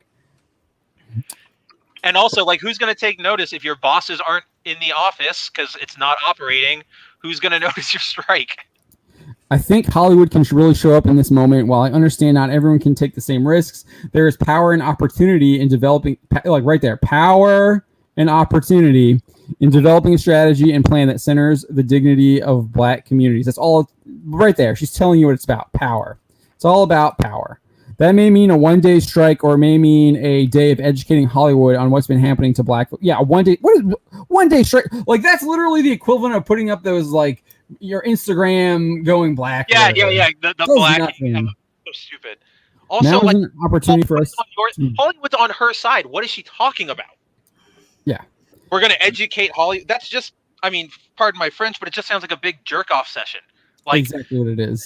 It is. But it is a. I gotta know. Shout out to Pee Wee Herman. She's putting it out there. Tubin. She's putting it out there, Spencer, that it's a hostile takeover. That there's There's no other way to describe it other than a hostile takeover. She's brazen and throwing it right out there, telling you that it is a hostile takeover. Yeah, exactly. She's telling you exactly what it is. Everybody's going to be re-educated, or you're our enemy. So this is all stuff she's done this year. So remember, she was like 20 years. So this is just stuff she's done this year. So I'm sure there's a way more dirt that she's done in 20 years. So in June, the demand of defunding law enforcement becomes a central demand. And with that demand, it's not just about taking away money from the police. It's about reinvesting those dollars into Black communities. Literally wants to defund police so police can't do their jobs or be police. So you can't have police anymore. If police don't have funding, you don't have a police department, right? Because you need to pay people to be police. Communities that have been deeply divested from communities that some have never felt the impact of having true resources, and so we have to reconsider what we're resourcing. I've been saying we have an economy of punishment over an economy of care. That's absolutely like ridiculous, dude. Do you know how much money like the United States government spends with welfare spending? It's a ton. Like, get out of here. Yeah, like, I agree with that end, and you are right. But I also push back and say that we do have a really big like prison economy here, like with private prisons. But you there's are places for reform for sure. Right, exactly. It's not an all or nothing situation. Yes, which is what she's trying to make it. Right, exactly. It's not possible for the entity of law enforcement to be a compassionate, caring governmental agency in Black communities. That's not the training. That's not the institution. We have spent the last 7 years asking for training, asking for body cameras. The body cameras have done nothing more than show us what's happened over and over again. Absolutely, completely false. Like, the body cameras literally exonerate the police more often than not. Yeah, the training has done nothing but show us that law enforcement and the culture of law enforcement is incapable of changing. She probably regrets pushing for the body cameras because it's like literally like it shows that the police are like doing their job. She went on to explain that she believes in defunding the police. Not like that. And so what we're asking for is a reinvestment in how we understand what's needed in our communities. Why is law enforcement the first responders for a mental health crisis? Usually because they're probably threatening someone's life. Yeah. Possibly. Why are they the first responders for domestic violence issues? why wouldn't they be? Like, Violence is right in the word. It's right in the word. someone's committing a crime. Like, come on. And a violent crime at that. Like, Violence. Why are they the first responders for homelessness? I think this is debatable. I mean, the Red Cross does a lot of good work. Salvation Army does a ton of work with homelessness. There's lots of other organizations out there that deal with homelessness and are first responders with homelessness. And they actually do work with police. I know I volunteered with the Red Cross. I know for a fact that they work with police and fire departments, and they cooperate with local governments as well. So that's just absolutely ridiculous. Yeah. And I know I think the Red Cross will actually they have credit cards where they will pay for people's hotels and stuff if there's like their house burns down or something like that. Wow. I didn't know that. That's cool. I've done some of that stuff. And so those are the first places we can look into. So this person doesn't even know like what's going on. Let alone let's talk about law enforcement's ability to surveil the community and how much money they are given in surveillance dollars every single year. The public has allowed for us to have militarized police forces in our communities, and we have to stop it.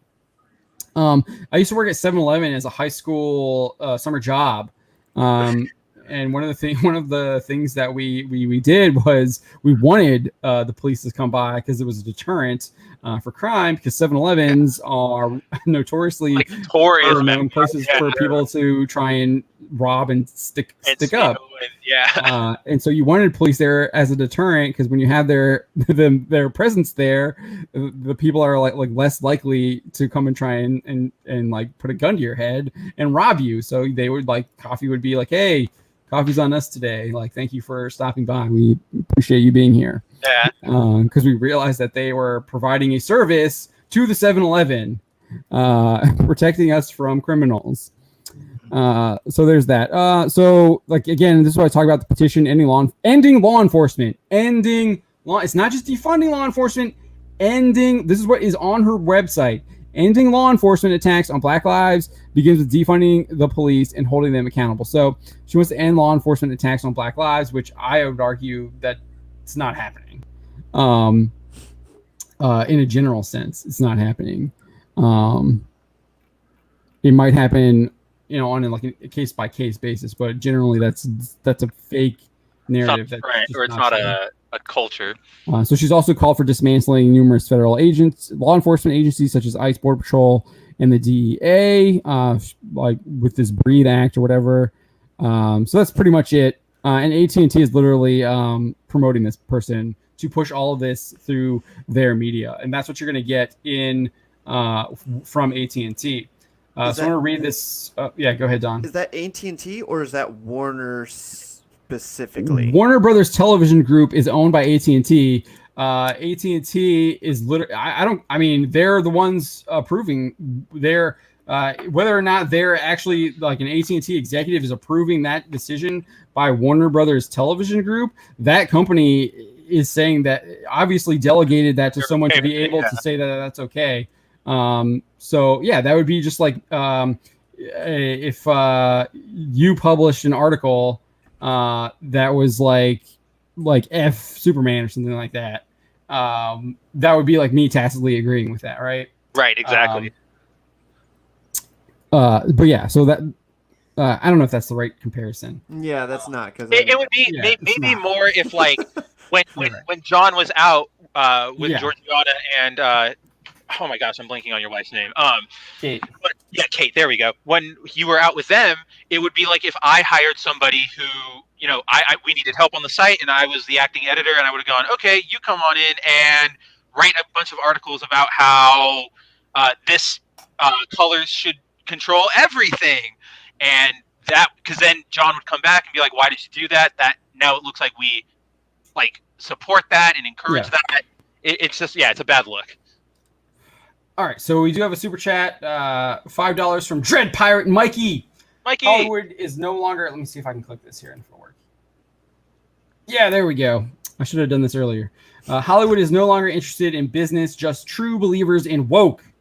It will catch up with them eventually. Thanks for the great content. Thank you for watching, Mike. We appreciate it. Yes, I totally agree. They are true believers in woke, and that's why they're hiring people like this that you know that they're going to create content that is not going to make any money whatsoever, but they're going to push it because that's the narrative that they want you to push, and they want to push all that stuff. Independent media, folks. All right, so I do want to talk about how some of this. I scrolled down too much. Way of the future. I do want to talk about how we're already seeing some of this woke garbage is being pushed back against. So like I do think that you're going to keep getting this in. I'm a firm believer that this isn't going away anytime soon whatsoever. AT&T has Cartoon Network, Mark 63366. The CW they share with CBS. God, they have Cartoon Network. And they might. I think. Do they have like TNT and stuff? I just realized that's what the CW stands for. I think CBS Warner Brothers. Warner Brothers. Oh my. They also, I think they have TBS and TNT as well. Because I would always get their when I signed up for it. Yeah, CNN. They own CNN. All the Warner Media. Yeah. So they have all that stuff. But there are pushbacks happening against the wokeness here. Good news. So this is actually super good news, and this is something like I couldn't believe when I was seeing this because we were covering this all summer long, whether it was Magic the Gathering or Dungeons and Dragons and all of like the woke garbage that Wizards of the Coast, owned by Hasbro, is pushing. And this is also one of my favorite fantasy stuff. The Twins trilogy is absolutely fantastic with Caramon and Raceland. I'm a huge fan of Raceland. Spencer, I don't know if you've read any of that stuff, but you probably know he's much like Vegeta. Yeah, he's super like Vegeta. I've read a couple. Yeah. Obviously, I like that kind of character. I don't know. They don't mess around. They get the job done usually for the most part. Unless you go ahead and let Cell absorb Android 18. Yeah. I mean, yeah. No, I know. I'm just teasing. Yeah, Vegeta less so. I just like I like his decisions. I don't agree with. It's his attitude that I like. Yeah, definitely. Whereas like Bakugo has Vegeta's attitude, but he also makes like the right decisions all the time usually. All Might to inspire. Yeah. So he's like Bakugo is like the best of both worlds. That's why I got him up here. Nice. Yeah, I always notice him back there. Next to my St. Michael and my Batman and my Thanos and my Raphael. Because obviously Raphael is the same. He's got that same attitude. Yeah, he's definitely got that same attitude. So that's why he's the best. That's why he's the best Ninja Turtle. Fight me. This is my... Is that One Punch Man? Yes. What is wrong with his head? It's a little Why is he gold? He looks like he's got an Iron Man mask on. Yeah, he looks like Robo. Why does he have red eyes? Iron Punch Man. Is that like No, I'm serious. What is that like a specific outfit he wears? No, it's his regular outfit. I think that's just like a stylized figure, right? Yeah, it's a stylized figure. Oh, okay. He looks weird to me. Yeah. I just did a story on One Punch Man, so yeah, I got very familiar with the art style. Getting like the one wrong actor they could have picked. Oh my gosh, dude! I hope not. Oh yeah, that's right. It's a rumor. Chris Neville is saying Nick Rekieta covered this last night. He believes Wizards of the Coast will be forced to settle and give Weis and Hickman what they want. Let's hope so. Let's hope so. So this is really cool. I actually, we're just gonna go straight to the lawsuit here because I think it's I don't know. We'll stay with the story because I kind of picked through it. We need some background. Yeah. You like this artwork? I love that artwork. Oh, dude, that's like the original cover, I think, too, and I think it's still what they sell in the reprints as well. Great cover. That classic fantasy trading card. This is what Tanis Half-Elven, I think, is right here. What is her name? I can't remember her name, but she's got like the golden staff. I forget what the dwarf's name is. It's been so long. I read this stuff in high school. Yeah, that looks like a cover for like a Rollmaster. Yeah. So Dragonlance is based off of Dungeons and Dragons. Yeah. Yeah. Mark 6336 classic fantasy artwork. Yes. Yeah. All right. So this is what so if you didn't know what was going on, so just kind of to set the stage here. If you don't know what was going on, I'm going to actually let Spencer kind of handle this because he covered a lot of this stuff with Jorge over the summer where we were seeing Wizards of the Coast through both Magic the Gathering and Dungeons of the Dragon, basically being lampooned by the SJW mob. Well, I'm saying it. So yeah. So I'll take it. So this past summer, I mean, we've seen it for a couple years with the encroaching wokeness and stuff, but this last summer there was a super strong push to get Wizards of the Coast and their properties to bend the knee. Essentially, people were complaining about card artwork in Magic the Gathering. People were complaining about races in Dungeons. I just want to interject. I mean, it wasn't just this year. Like we saw the artist. What was her name? Therese Nielsen. Therese Nielsen. Yeah, they were going after her for a couple years now. So I think that was like two years. They went after Patrisse Cullors, who is a lesbian woman, because she didn't. She supported President Trump. That was literally it. There was no other statement. She wasn't talking trash to anybody.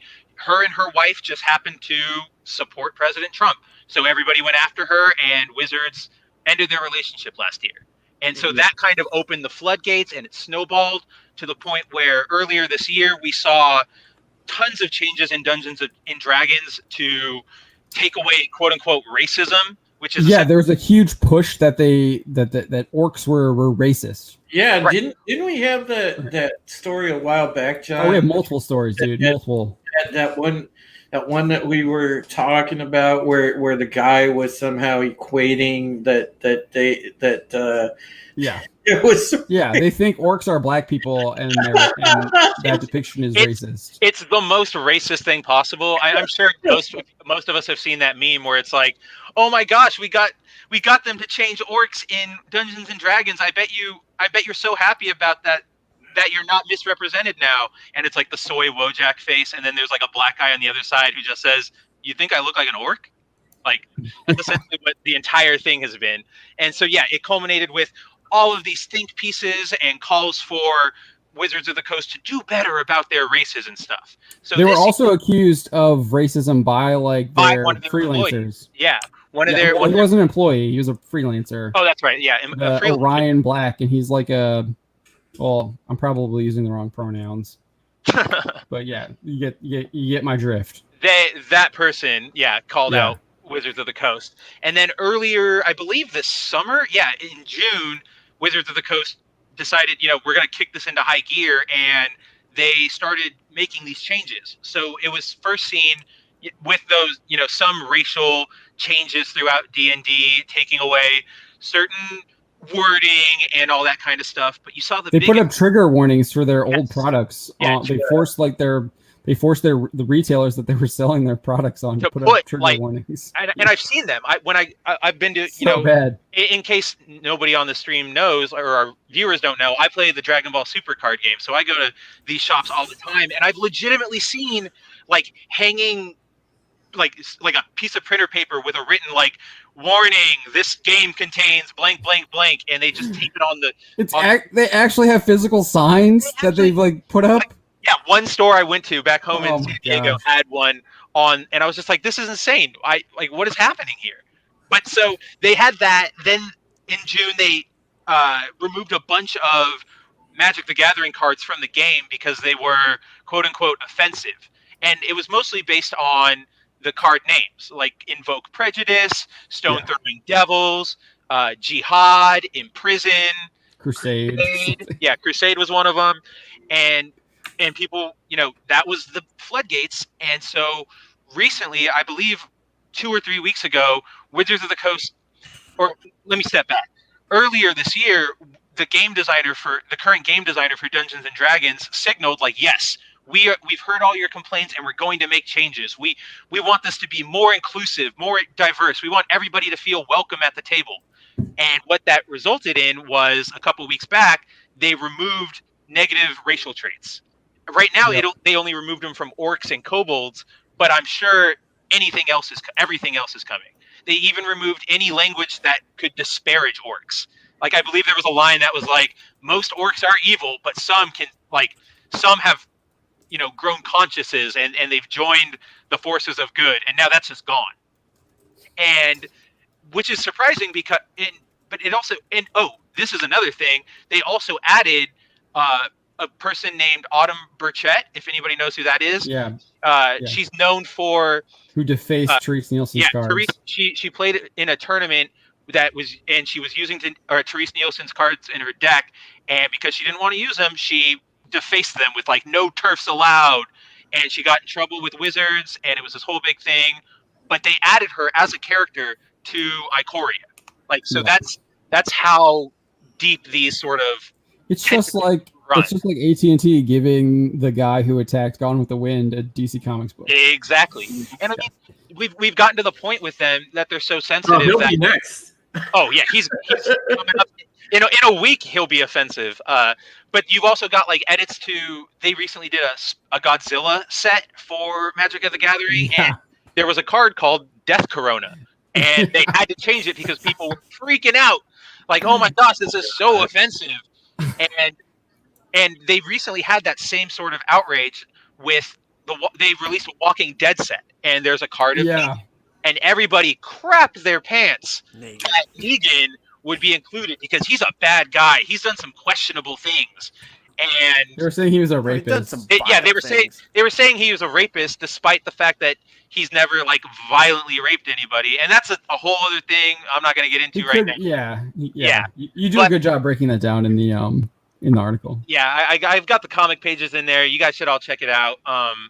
But and surprisingly, they chose not to ban the card, but they were giving a lot of. I couldn't believe that. I couldn't. I was probably. So I guarantee you, it's because of a licensing agreement. I was just going to say that. They probably knew this was coming. Yep, and so they probably put something stipulation that said, "Do not touch anything." But that was their defense. But I also saw a lot of. Isn't Negan like one of the most popular? He's like literally the most popular Walking Dead character. He's probably at this point, aside from maybe Daryl, the most popular TV character. Yeah. Everybody knows Jeffrey Dean Morgan as. I don't even watch the show, and I know who he is. He's the guy with the spiked baseball bat. With the baseball bat and the Knight's jacket. But that's. Yeah. And the other guy has the crossbow.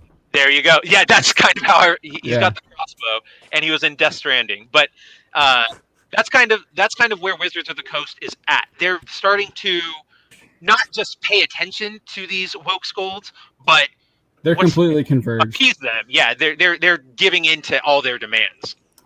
So, and giving into all those demands might cost them millions of dollars in a lawsuit.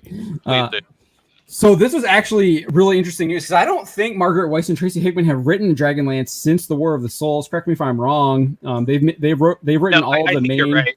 They've written all of the main books. The four dragons. The four Dragonlance Chronicles books, Dragons of Autumn Twilight is #1. Then they do the twins books with Raceland and what's his name? Caramon, I think is his name. Caramon Majere or something like that. Right? Majere, yeah, and Raceland. That's a trilogy, and then they do the War of the Souls, and I think there might be one other one. I know they did like some. They did some prequels or stuff that they filled in between what happens with the main ones too. The Dark Disciple trilogy?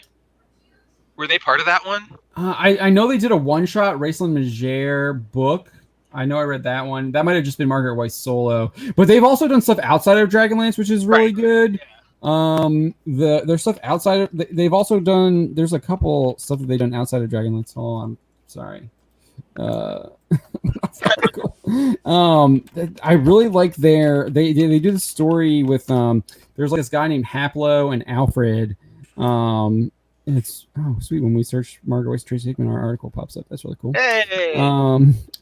Let's see here. That's really good. So I really like this. Tracy Hickman, I think, has also done a Batman novel that was actually pretty decent. Looks like they've done something called Second Generation with Dragonlance. Here it is. This is it. The Deathgate cycle. That's okay. Yeah. Which is a totally different from Dragonlance, but it's called the Deathgate cycle. It's 7 books. It's really good. Like the world has been broken, and each of the books takes place on like this different like elemental world, and it's really cool. But yeah, here Dragons of the High Lord Skies looks like the last one. I think they both edit all the stories too. Like even if they're not writing it, I think they still have some sort of like editorial control, which is really smart. Yeah, here's the Batman one, Wayne of Gotham. That was is really cool. It's got like a cool it's got a cool Thomas Wayne story in it. I really like that one, which is really cool. Yeah, so they have like a ton of cool stuff here. I've read most of their stuff. I really like. I read all this stuff in high school. This is what I did after high school. I was reading this stuff. Yeah, Chris Neville saying Deathgate Cycle is also good. Yeah. He's saying Hourglass Mage was last Dragonlance, but I don't think I read that one. I definitely didn't read that one. But yeah. So, anyways, let me get back to the story here. Harry Potter. So, Margaret, Weis, and Tracy Hickman have filed a lawsuit against Wizards of the Coast, claiming the company that owns Dungeons and Dragons breached a license agreement for a new Dragonlance trilogy. In the lawsuit, it details that. So, if you want to read the lawsuit yourself, I got the link right there. It's in the second sentence. It details that Weis and Hickman, I hope I'm saying their names right. I hope it's Weis. I think you are. That's how you say the grocery store. I think. Yeah. Contracted with the Wizards of the Coast to license a new Dragonlance trilogy that would be published by Penguin Random House. The lawsuit specifically states, quote, in March 2019, the negotiations between the parties hereto culminated there's probably an article that's in there, in a new written licensing agreement whereby Weis and Hickman were to personally author and publish a new Dragonlance trilogy in conjunction with Penguin Random House, highly prestigious book publisher. But by June 2019, Wizards of the Coast received it says Wizards of the Coast here, but in the I did that just for clarification for our readers. It says like defendant in the lawsuit. Received and approved a full outline of the first contracted book trilogy, and by November 2019, the publisher accepted a manuscript for book one. So like literally, they had the manuscript for book one in November 2019, right? Yeah. So that's and they who approved it in January 2020. Approved it January 2020, before all this craziness happened during the summer. It's in spring. What? Yeah, leaving out a bunch of months. Oh yeah, before spring too. Yeah, because January's still winter. Yeah. Is that what you're saying, Don? Yeah, because it's been a while. Yeah, we've been in this thing for a while. It's October now. We're in the fall. They even state that Wizards of the Coast was already approving foreign language translation rights and encouraging Weis and Hickman to work on subsequent novels. However, on August 13, 2020, the lawsuit claims that during a telephone conference with high-level executives of Wizards of the Coast, they declared that it would not approve any further drafts of Book One or any subsequent works in the trilogy, effectively repudiating and terminating the license agreement. Subsequent. What did I say? Subsequent.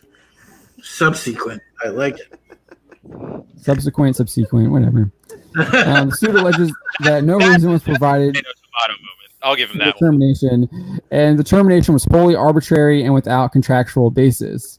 It goes on to claim that the termination was unlawful and in violation of multiple aspects of the license agreement, arguably most every part of it. In fact, I love how they put that in, like the lawyer is being sarcastic. Yeah, it's such lawyer speak. He's like, we're going to destroy you. I just thought that was so funny. I love seeing little legal like smackdowns like that, where you know they're all formal and polite, but you know what they're saying. Dude, Makeda must have just bathed in this when he read this. I'm gonna have to go back and watch his stream. I knew he was gonna cover this because this obviously is a big thing, but I just haven't had the time to watch it. The termination also had the knowing and pre-mediated effect of precluding publication and destroying the value of Weis and Hickman's work, not to mention their publishing deal with Penguin Random House. Where have we heard that before? Mark Waid. I think. We'll see what happens there. I think we're still waiting on that. I don't know if there's... We are still waiting on it, but your boy keeps us in the quiet because he wants it to be smooth. Yeah, we haven't really heard any update on what's going on with Vic either. No, they've been silent on that end too. I think the last time we covered it was the last update. Yeah. Maybe the most explosive part of the lawsuit is that it alleges that Wizards of the Coast terminated their license agreement with Weis and Hickman because Wizards of the Coast, quote, was embroiled in a series of embarrassing public disputes whereby its non-Dragonlance publications were excoriated. I'm probably going to say this word wrong. Excoriated for racism and sexism. The suit continues. Moreover, the company itself was vilified by well-publicized allegations of misogyny and racist hiring and employment practices by and with respect to artists and employees unrelated to Dragonlance. Like, I didn't include this, but I don't know if I might have included this, but they specifically cite the Orion Black guy in the lawsuit. Oh, that's awesome. Like, he's literally like his name is dropped in the lawsuit. Weis and Hickman are informed and believed and based thereon alleged that a discussion was made jointly by Wizards of the Coast and its parent company Hasbro Inc. To deflect any possible criticism or further public outcry regarding Wizards of the Coast's other properties by effectively killing the Dragonlance deal. So they literally didn't want to have any negative press, so they killed the Dragonlance. I don't understand. What negative press would have come from Dragonlance? Because it's based on D&D and like the worshippers of the Dark Queen are like evil or whatever, even though they literally have like the War of Souls book where Mina is like she's like she has like vampire type powers and she's worshiping the Dark Queen or whatever, but then she eventually like turns against her or whatever. So they didn't want to. They have like dark evil people on two fronts. Yeah, you can't have evil people. They have to be morally gray now. Like Dragonlance literally has like these people are bad. Fistan, what is his name? Fizban, the wizard, who's like the representative of like Paladin or some starts with a P. He's like the good god. Well, yeah, Mina is a god. She's a goddess, but she's like manipulated into like thinking that she's like the disciple of the queen, right, Chris? I think. But she has like vampire powers or something. She like sucks people's blood, if I remember correctly. Succubus? No, she like. Well, I mean, do succubuses suck people's blood? I thought they just like. I thought seduced you. They took your fun energy. Oh, your seed. Yeah. Okay, never mind. Yeah, they're like wrong lore. Yeah, Chris. Wow, Chris, get it right. Chris, Big fan. Chris seems to be much more up on the Dragonlance lore than I am right now. Yeah, Takesis, that's her name. Such a great evil villain name, Takesis. Yeah, she was duped into thinking that she was like her disciple. After Takesis stole the world from the rest of the out from underneath the rest of the gods. Brilliant move by her. However, she underestimated Mina. Great story. Read War of the Souls. Highly recommend. Other properties by... Okay, I read that. Yeah, the artwork is so good. Look at that. Tanis Half-Elven. I never was a big fan of Tanis Half-Elven, though. I know he was like the main protagonist, but I wasn't like... I always liked Caramon and Raceland. Yeah, we're getting to that, Mark 6366. You're getting ahead of me. It also adds the upshot of that was to inflict knowing, malicious, and oppressive harm to Weis and Hickman and to interfere with their third-party contractual obligations, all to Weis and Hickman's severe detriment and distress, specifically with Penguin Random House, which they had contracted with. Later in the lawsuit, it details, here we go, Mark, that Wizards of the Coast requested sensitivity rewrites, and we know that they hired these sensitivity We know they do this. writers because they said it for Dungeons and Dragons. Yeah. In fact, it states that Weis and Hickman accommodated such requests and provided rewrites in one case 70 pages worth. Is the story ridiculous? 70 pages worth of a rewrite. How long is a Dragonlance book? I don't think they're that long. I think they're only Dragonlance like 200 pages. Yeah, 300 at most. So they're rewriting almost a third of the story. Yeah. It's insane. Rewrite. They had to rewrite a third of the. Maybe that's the negative press that they thought they were going to get. Rightfully so, because to me, if you say our sensitivity reader came back with 70 pages, I can only assume that your sensitivity reader nitpicked the hell out of it. Like, he drew his. Imagine how frustrating that has to be. Oh, it's got to be awful. So can you imagine getting that back? Perceptions of evil versus good. I would quit. Color of skin. I would be like. I don't know. These books are going to make buku money. Like Dragonlance is a huge. Like, I didn't include this, but like they literally say that Dragonlance is like the most successful franchise outside of Lord of the Rings when it comes to fantasy. Wow. I don't dispute that. It's huge. It's not just them. I never really thought about it. Yeah, fan franchise for sure. Yeah, I really like their Kitiara. I think that's her name. They did a Kitiara series. That was during the set in the time frame of the original 4 books, showing it from her perspective. I really liked her character too. Especially like when she shows just how much like balls she has when she goes and stays the night with the Death Knight. Holy crap! Can you? Yeah, like, dude. Ugh. She's like the leader of like Takesis's like Blue Dragon Army. Man, she was great cool. character. She was a badass. Yeah. Yeah, and then she has that like romance with Tannis too. I like that too. It's okay, John. When we get the movie adaptation eventually, she'll have a. They buzz did cut. one. They did an animated version. Yeah, I don't right. think They it did. well. I don't think it did very well, but they did do an animated version of the first book of Autumn Twilight. I totally forgot that. Yeah. Yeah.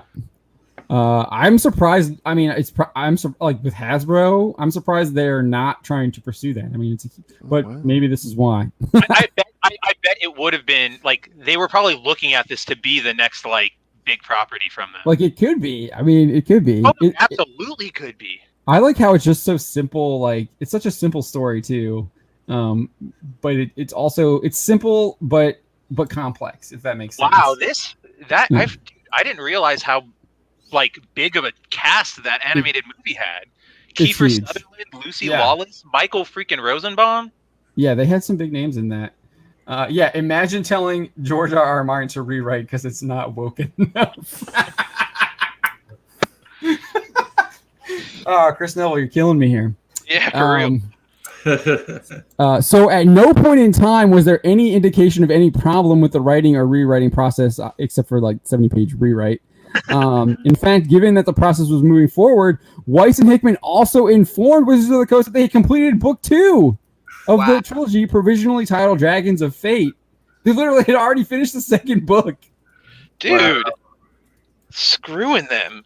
This is my favorite series though. The Dragonlance Legends.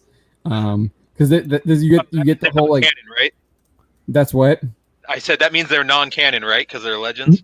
No. These are canon. I was making Star Wars. Yeah. But this was with like Fist and Dauntless and Raceland's like Rise to Power. I guess that like technically he like I don't want to spoil it because the ending is like so good. That's everybody's homework assignment. You come back to the stream next week so John can tell you about the scene because I know what he's talking about. It's so good. I'll get on that right away. The way it ends, the way this trilogy ends is absolutely fantastic. Well, these are like high fantasy, so I might. That's true. You'll be right. That's like right there for you. I just loved all the twists and turns this trilogy had because there were a lot. You're like, good writing, yeah. They're great. Oh, I wasn't. Was that where he was going? Like, because you think it's going to be straightforward, and then it's like, dude, he's like outsmarted you. Raceland outsmarts even Fist and Dawn. It's so good. It's so good. You should read that one. It goes on to specifically claim that Wizards of the Coast was interfering with Weis and Hickman's business relationship with Penguin Random House. Weis and Hickman, there's like 3 claims in the suit. Weis and Hickman are seeking in excess of $10 million in their claim that Wizards of the Coast is in breach of contract. They're also seeking in excess of $10 million for their claim that they are in breach of implied duty of good faith and fair dealing. In their third claim of tortious interference, boom, which with contract, they are seeking in excess of $10 million. So they're at least $30 million. They're trying to get from. I wouldn't be surprised if it's like 7, or if it's 6 is $1 million. If it's 8 figures, I wouldn't be surprised if it's over $100 million. Yeah, because their book sales are up to 22 million as of 2008 with all the series. Oof. But you also got to think like there's that, and then you also got to think about how much, like John said, the buku bucks they would have made had this gone through. You'd have had toys, you had probably a card game, a board game. Oh yeah, residuals. Yeah, residuals would have come forever. Well, they also, I think Wizards of the Coast also publishes like a Dragonlance, like Dungeons and Dragons rules or whatever too. Oh really? Oh yeah, look, it's right here. I'm looking. Yeah. It's staring me right in the face. Yeah. So Chris Neville is saying that everyone's favorite internet lawyer, Nick Rekieta, says it's going to be a home run win for Margaret Weis and Tracy Hickman. Yeah, this is the cover art for the. In the other words of Rekieta, it's going to be absolutely embarrassing for Wizards of the Coast. Yeah, I just love how this series just so good because you got Caramon over here. There's Raceland. I forget what her name is. Hawk Man in the background. She's a priestess of one of the gods. I can't remember. Gosh, what's it called? Yeah, what her name is, but yeah, dude, just that cover is just gorgeous work. I love how it's like very. You got it looks very. The city that they're in is very Aladdin like. Yeah. On the man. But yeah, so that is the last thing for today. So you're seeing Chris Neville says Chrysania. Yeah, that's right. Yep, Chrysania. That's her name, I think. That's not the god that she worships, though. I think that's the character's name. She's like a priestess of something. The god she worships is inclusivity. No.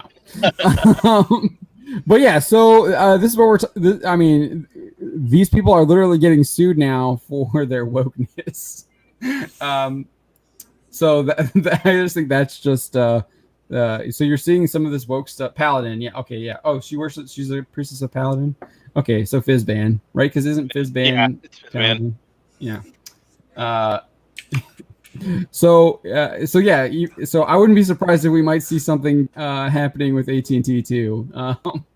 But I just think it's hilarious that people are getting sued for their wokeness now, because they're just, the wokeness has literally made them stupid. They literally have made them stupid. Like, I don't know how Wizards of the literally, you're owned by Hasbro.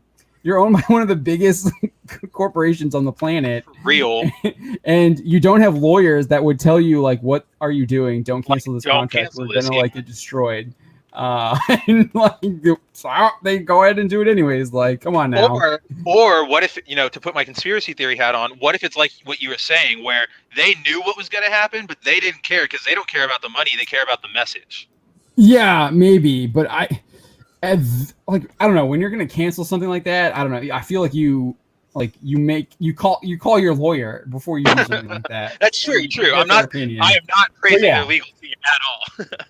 Yeah, I would not be surprised if they didn't call a lawyer. I think these not only do these people want to continue to push the message, these people are stupid. They're dumb. We just read that whole Hollywood Reporter article and just showed how stupid and dumb it is. And so you're dealing with those types of people too, because they really are. They're there's not much going on up top. I mean, you hate to say that, but it's hard not to make that observation when you consistently are seeing it over and over and over again. I think you're like the Jamie Marchi story you did today. Perfect example.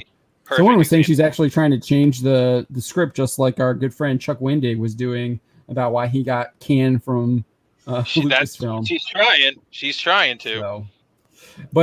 So we're at almost at 12:30. We went a little over a half an hour more than we usually do. Yeah, we still got 20 folks watching. Yep. Thank you so much for that. I really appreciate you guys staying with us this entire time. I had a great time on stream. I hope you did. I did too. 49 likes. We're at 49 likes. Can we get one more? Can we hit one more? Give us that 50 there. Yeah, that'd be great. But thank you for joining us. We'll go around 50. The horn here. We're at 50 now. Oh, there you go. Good job, John. So we'll go around the horn. Tease what you got coming up. I know we'll start with you, Spencer, because I kind of know what you got going on. Yeah. So as always, thanks for joining us, guys. It's every Wednesday is super fun to see everybody and talk trash about how our entertainment is all going to die and everything we loved is slowly becoming awful. Aside from these streams, you can catch me on Twitter at Kabuto Rider Mav. As for what I've got coming on or coming up, you guys know the deal. You can find me pretty much every day on Bounding Into Comics, where we're dropping some pretty good. I'd say we're doing some of our best work every day, always doing better. And as for what I've got coming up, we've got I've been talking about it for about, I think, a week or two, but our One Piece video is about to come out, which everybody, or at least anime fans and manga fans, should or hopefully enjoy. And aside from that, I would I guess I'll just ask or let everybody know to like and subscribe to our YouTube channel. We're trying to put some more stuff up here, grow our fan base on YouTube. John's doing some great work with some great videos, and I highly recommend checking them out. Yeah, we're pretty much doing a video a day. I've been carrying the brunt of that, but I'm really excited to get Spencer's One Piece video up. I'm really excited for that, so that should be a lot of fun. And I'm actually really happy with the growth on the YouTube. I think most of our videos now are almost over 1,000 views each, so that's really good. I'm really happy with that. If you haven't, check out our. I know everyone else covered this. And I was trying to get it out like last night, but we had some website issues, so I just delayed it till this morning and then did a video on it. But I think I have some unique commentary on the Chris Pratt, Robert Downey Jr., Mark Ruffalo thing. So check that out. I do think that you probably won't hear what I have to say in that video that you might have heard elsewhere. So definitely check that out. But yeah, Don, what do you have? What are you working on? Oh, well, aside from Hollywood having been completely shut down and not doing anything, and hey, they're opening up. We got tons of Batman. See that? California's going to try to start opening up again, except for LA. Yeah. But yeah, my stuff should be coming out on the website as soon as I get more time and effort and energy. Yeah, I think you got a Thor story I got to get to, so I'll have that up hopefully tomorrow. And then I got another story I Deadpool. got to finish up. I guess the website was having some issues when I was trying to edit it. Yeah, last night, like the website took a dump. But here's what I'm thinking about doing. As I read this, and I'm going to keep myself accountable to it, I'm going to try to review it. Whoa! So, yeah. Yeah, because I need more content on my channel too. So. Yeah, I think are you still doing your Thursday therapies? No. I've been trying to figure out this new schedule that I've got. So. Okay. But I saw you were doing something this week. I thought I saw that you were live this week. That was? That wasn't me. Maybe it was last week. Uh-oh. Imposter I Don. I saw you were live. I don't know. Don Poster. That's not But yeah, if you haven't already subscribed to Don's channel on YouTube, it's Dollfied. There's only one eye. It's two. Yeah. I might make a parody account just for everybody who subscribes to the one with the eye. Yeah. But All yeah, right, Drew. we are angry, we are tired, we are elated with all the media that's coming out from Hollywood, and I think it's time to get into our own media. And Create our own, yeah. We're doing it here at Bounding, and I suggest everybody start doing it because we're the only ones who are going to be entertaining ourselves in the end of this. No, yeah. I mean, and to piggyback off of what Don said, I mean that's truth right there. He dropped the truth bomb because, you know, if anybody's gonna bring stuff back, it's gonna be coffee. And we're gonna have to take it upon ourselves to inform and entertain. That's just how things are now. You know, we are in our own soft war, guys, and we are you know, here to kind of like level the playing field and keep people on the train of common sense, so that they don't turn into brainless zombies. And I think we're doing a good job of that. And as far as my personal stuff, I'm trying to get through. I appreciate everybody's patience. Everybody's been so awesome, reaching out, checking up on me, helping out, sending prayers and you know, just general help for my mom and I. Appreciate that. It's a rough time, and it's rough stuff to go through. And you know, it seems like I come back and I just start to get into some work, and then, you know, things pop up again, and real life has been kicking my butt. But you know, I'm try to do my best to catch up. And then on my channel, as of next week, I'm gonna start bringing back Pegasus Actual. People have been really patient; they're asking for it. So yeah, we are. we're gonna come back with Pegasus Actual next week on my channel, and that is youtube.com/Supreme Heretic if you want to sub there.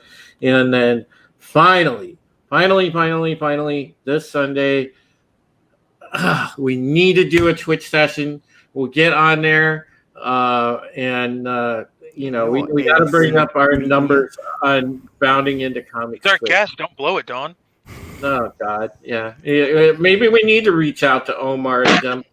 They wouldn't play. See, they're not cool enough to play a game like Dead by Daylight. They'd never play that. They find something misogynist about it. The fact that What were they playing? they were playing Among Us. What is that?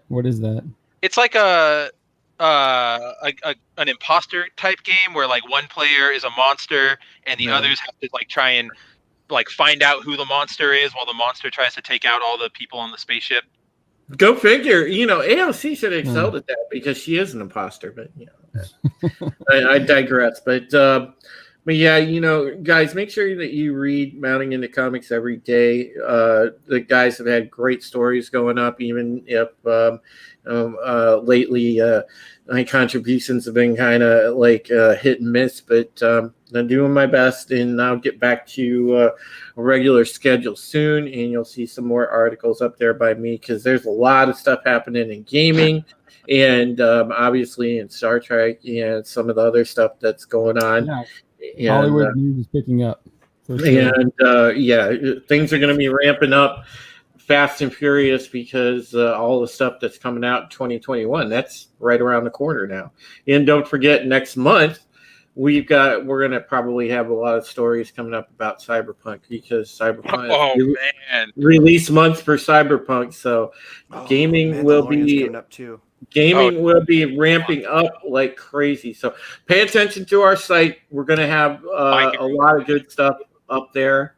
So come by and check us out. And as always, make sure you catch us every Wednesday on Bounding Live because John puts together a great panel.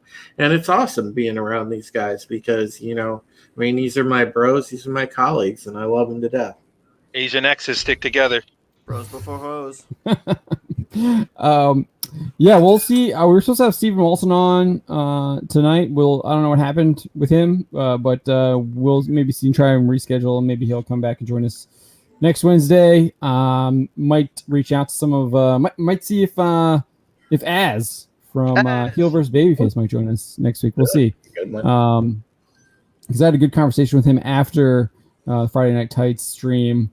We kind of stayed on stream and talked for a little bit afterwards after the show ended. So it was a really good conversation. So might have him come on and spicing things up here because he likes to. Yes, he does. So Spencer has his One Piece video coming up here on YouTube. I'm not sure if I'm going to do a video tomorrow since we'll have the One Piece video, and I will be putting that together. So that'll be taking up my time when I would probably put my. We're only human. But we'll see. I might do a video too. It might not be as long as the Iron Man one, the Chris Pratt one. I think that's my longest video, like almost 17 minutes. Yeah. Might do a short one. We'll see. We'll see what's in the news. If there's anything that like really pops out, catches my attention. I'm like, I have to do a video on that. But I'll definitely have a video on Friday. Hey guys, as always, if you want to hear John's specific opinions on things, because he has some of the best opinions and he interjects a lot of great personality into those videos, let us know on Twitter or through email. Just say, hey John, you see this? What about a video about that? Yeah, we have a Discord channel where we have a news tips section. So I'm on Discord like all day. I might not respond right away, but I'm there because I share all of our stories in the Discord. I know we have a lot of lurkers, and I'm sure some of you guys are there. But just feel free. Twitter DMs are always open on the Bounding Comics Twitter, Facebook. So shoot us. You know where to find us.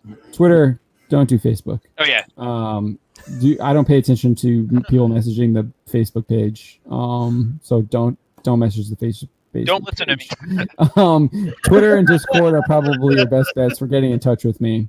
Or if you want to, if you Facebook friend request me and then use Messenger that way, I pay attention to that. There, yeah. But I might not friend you if I don't really know who you are.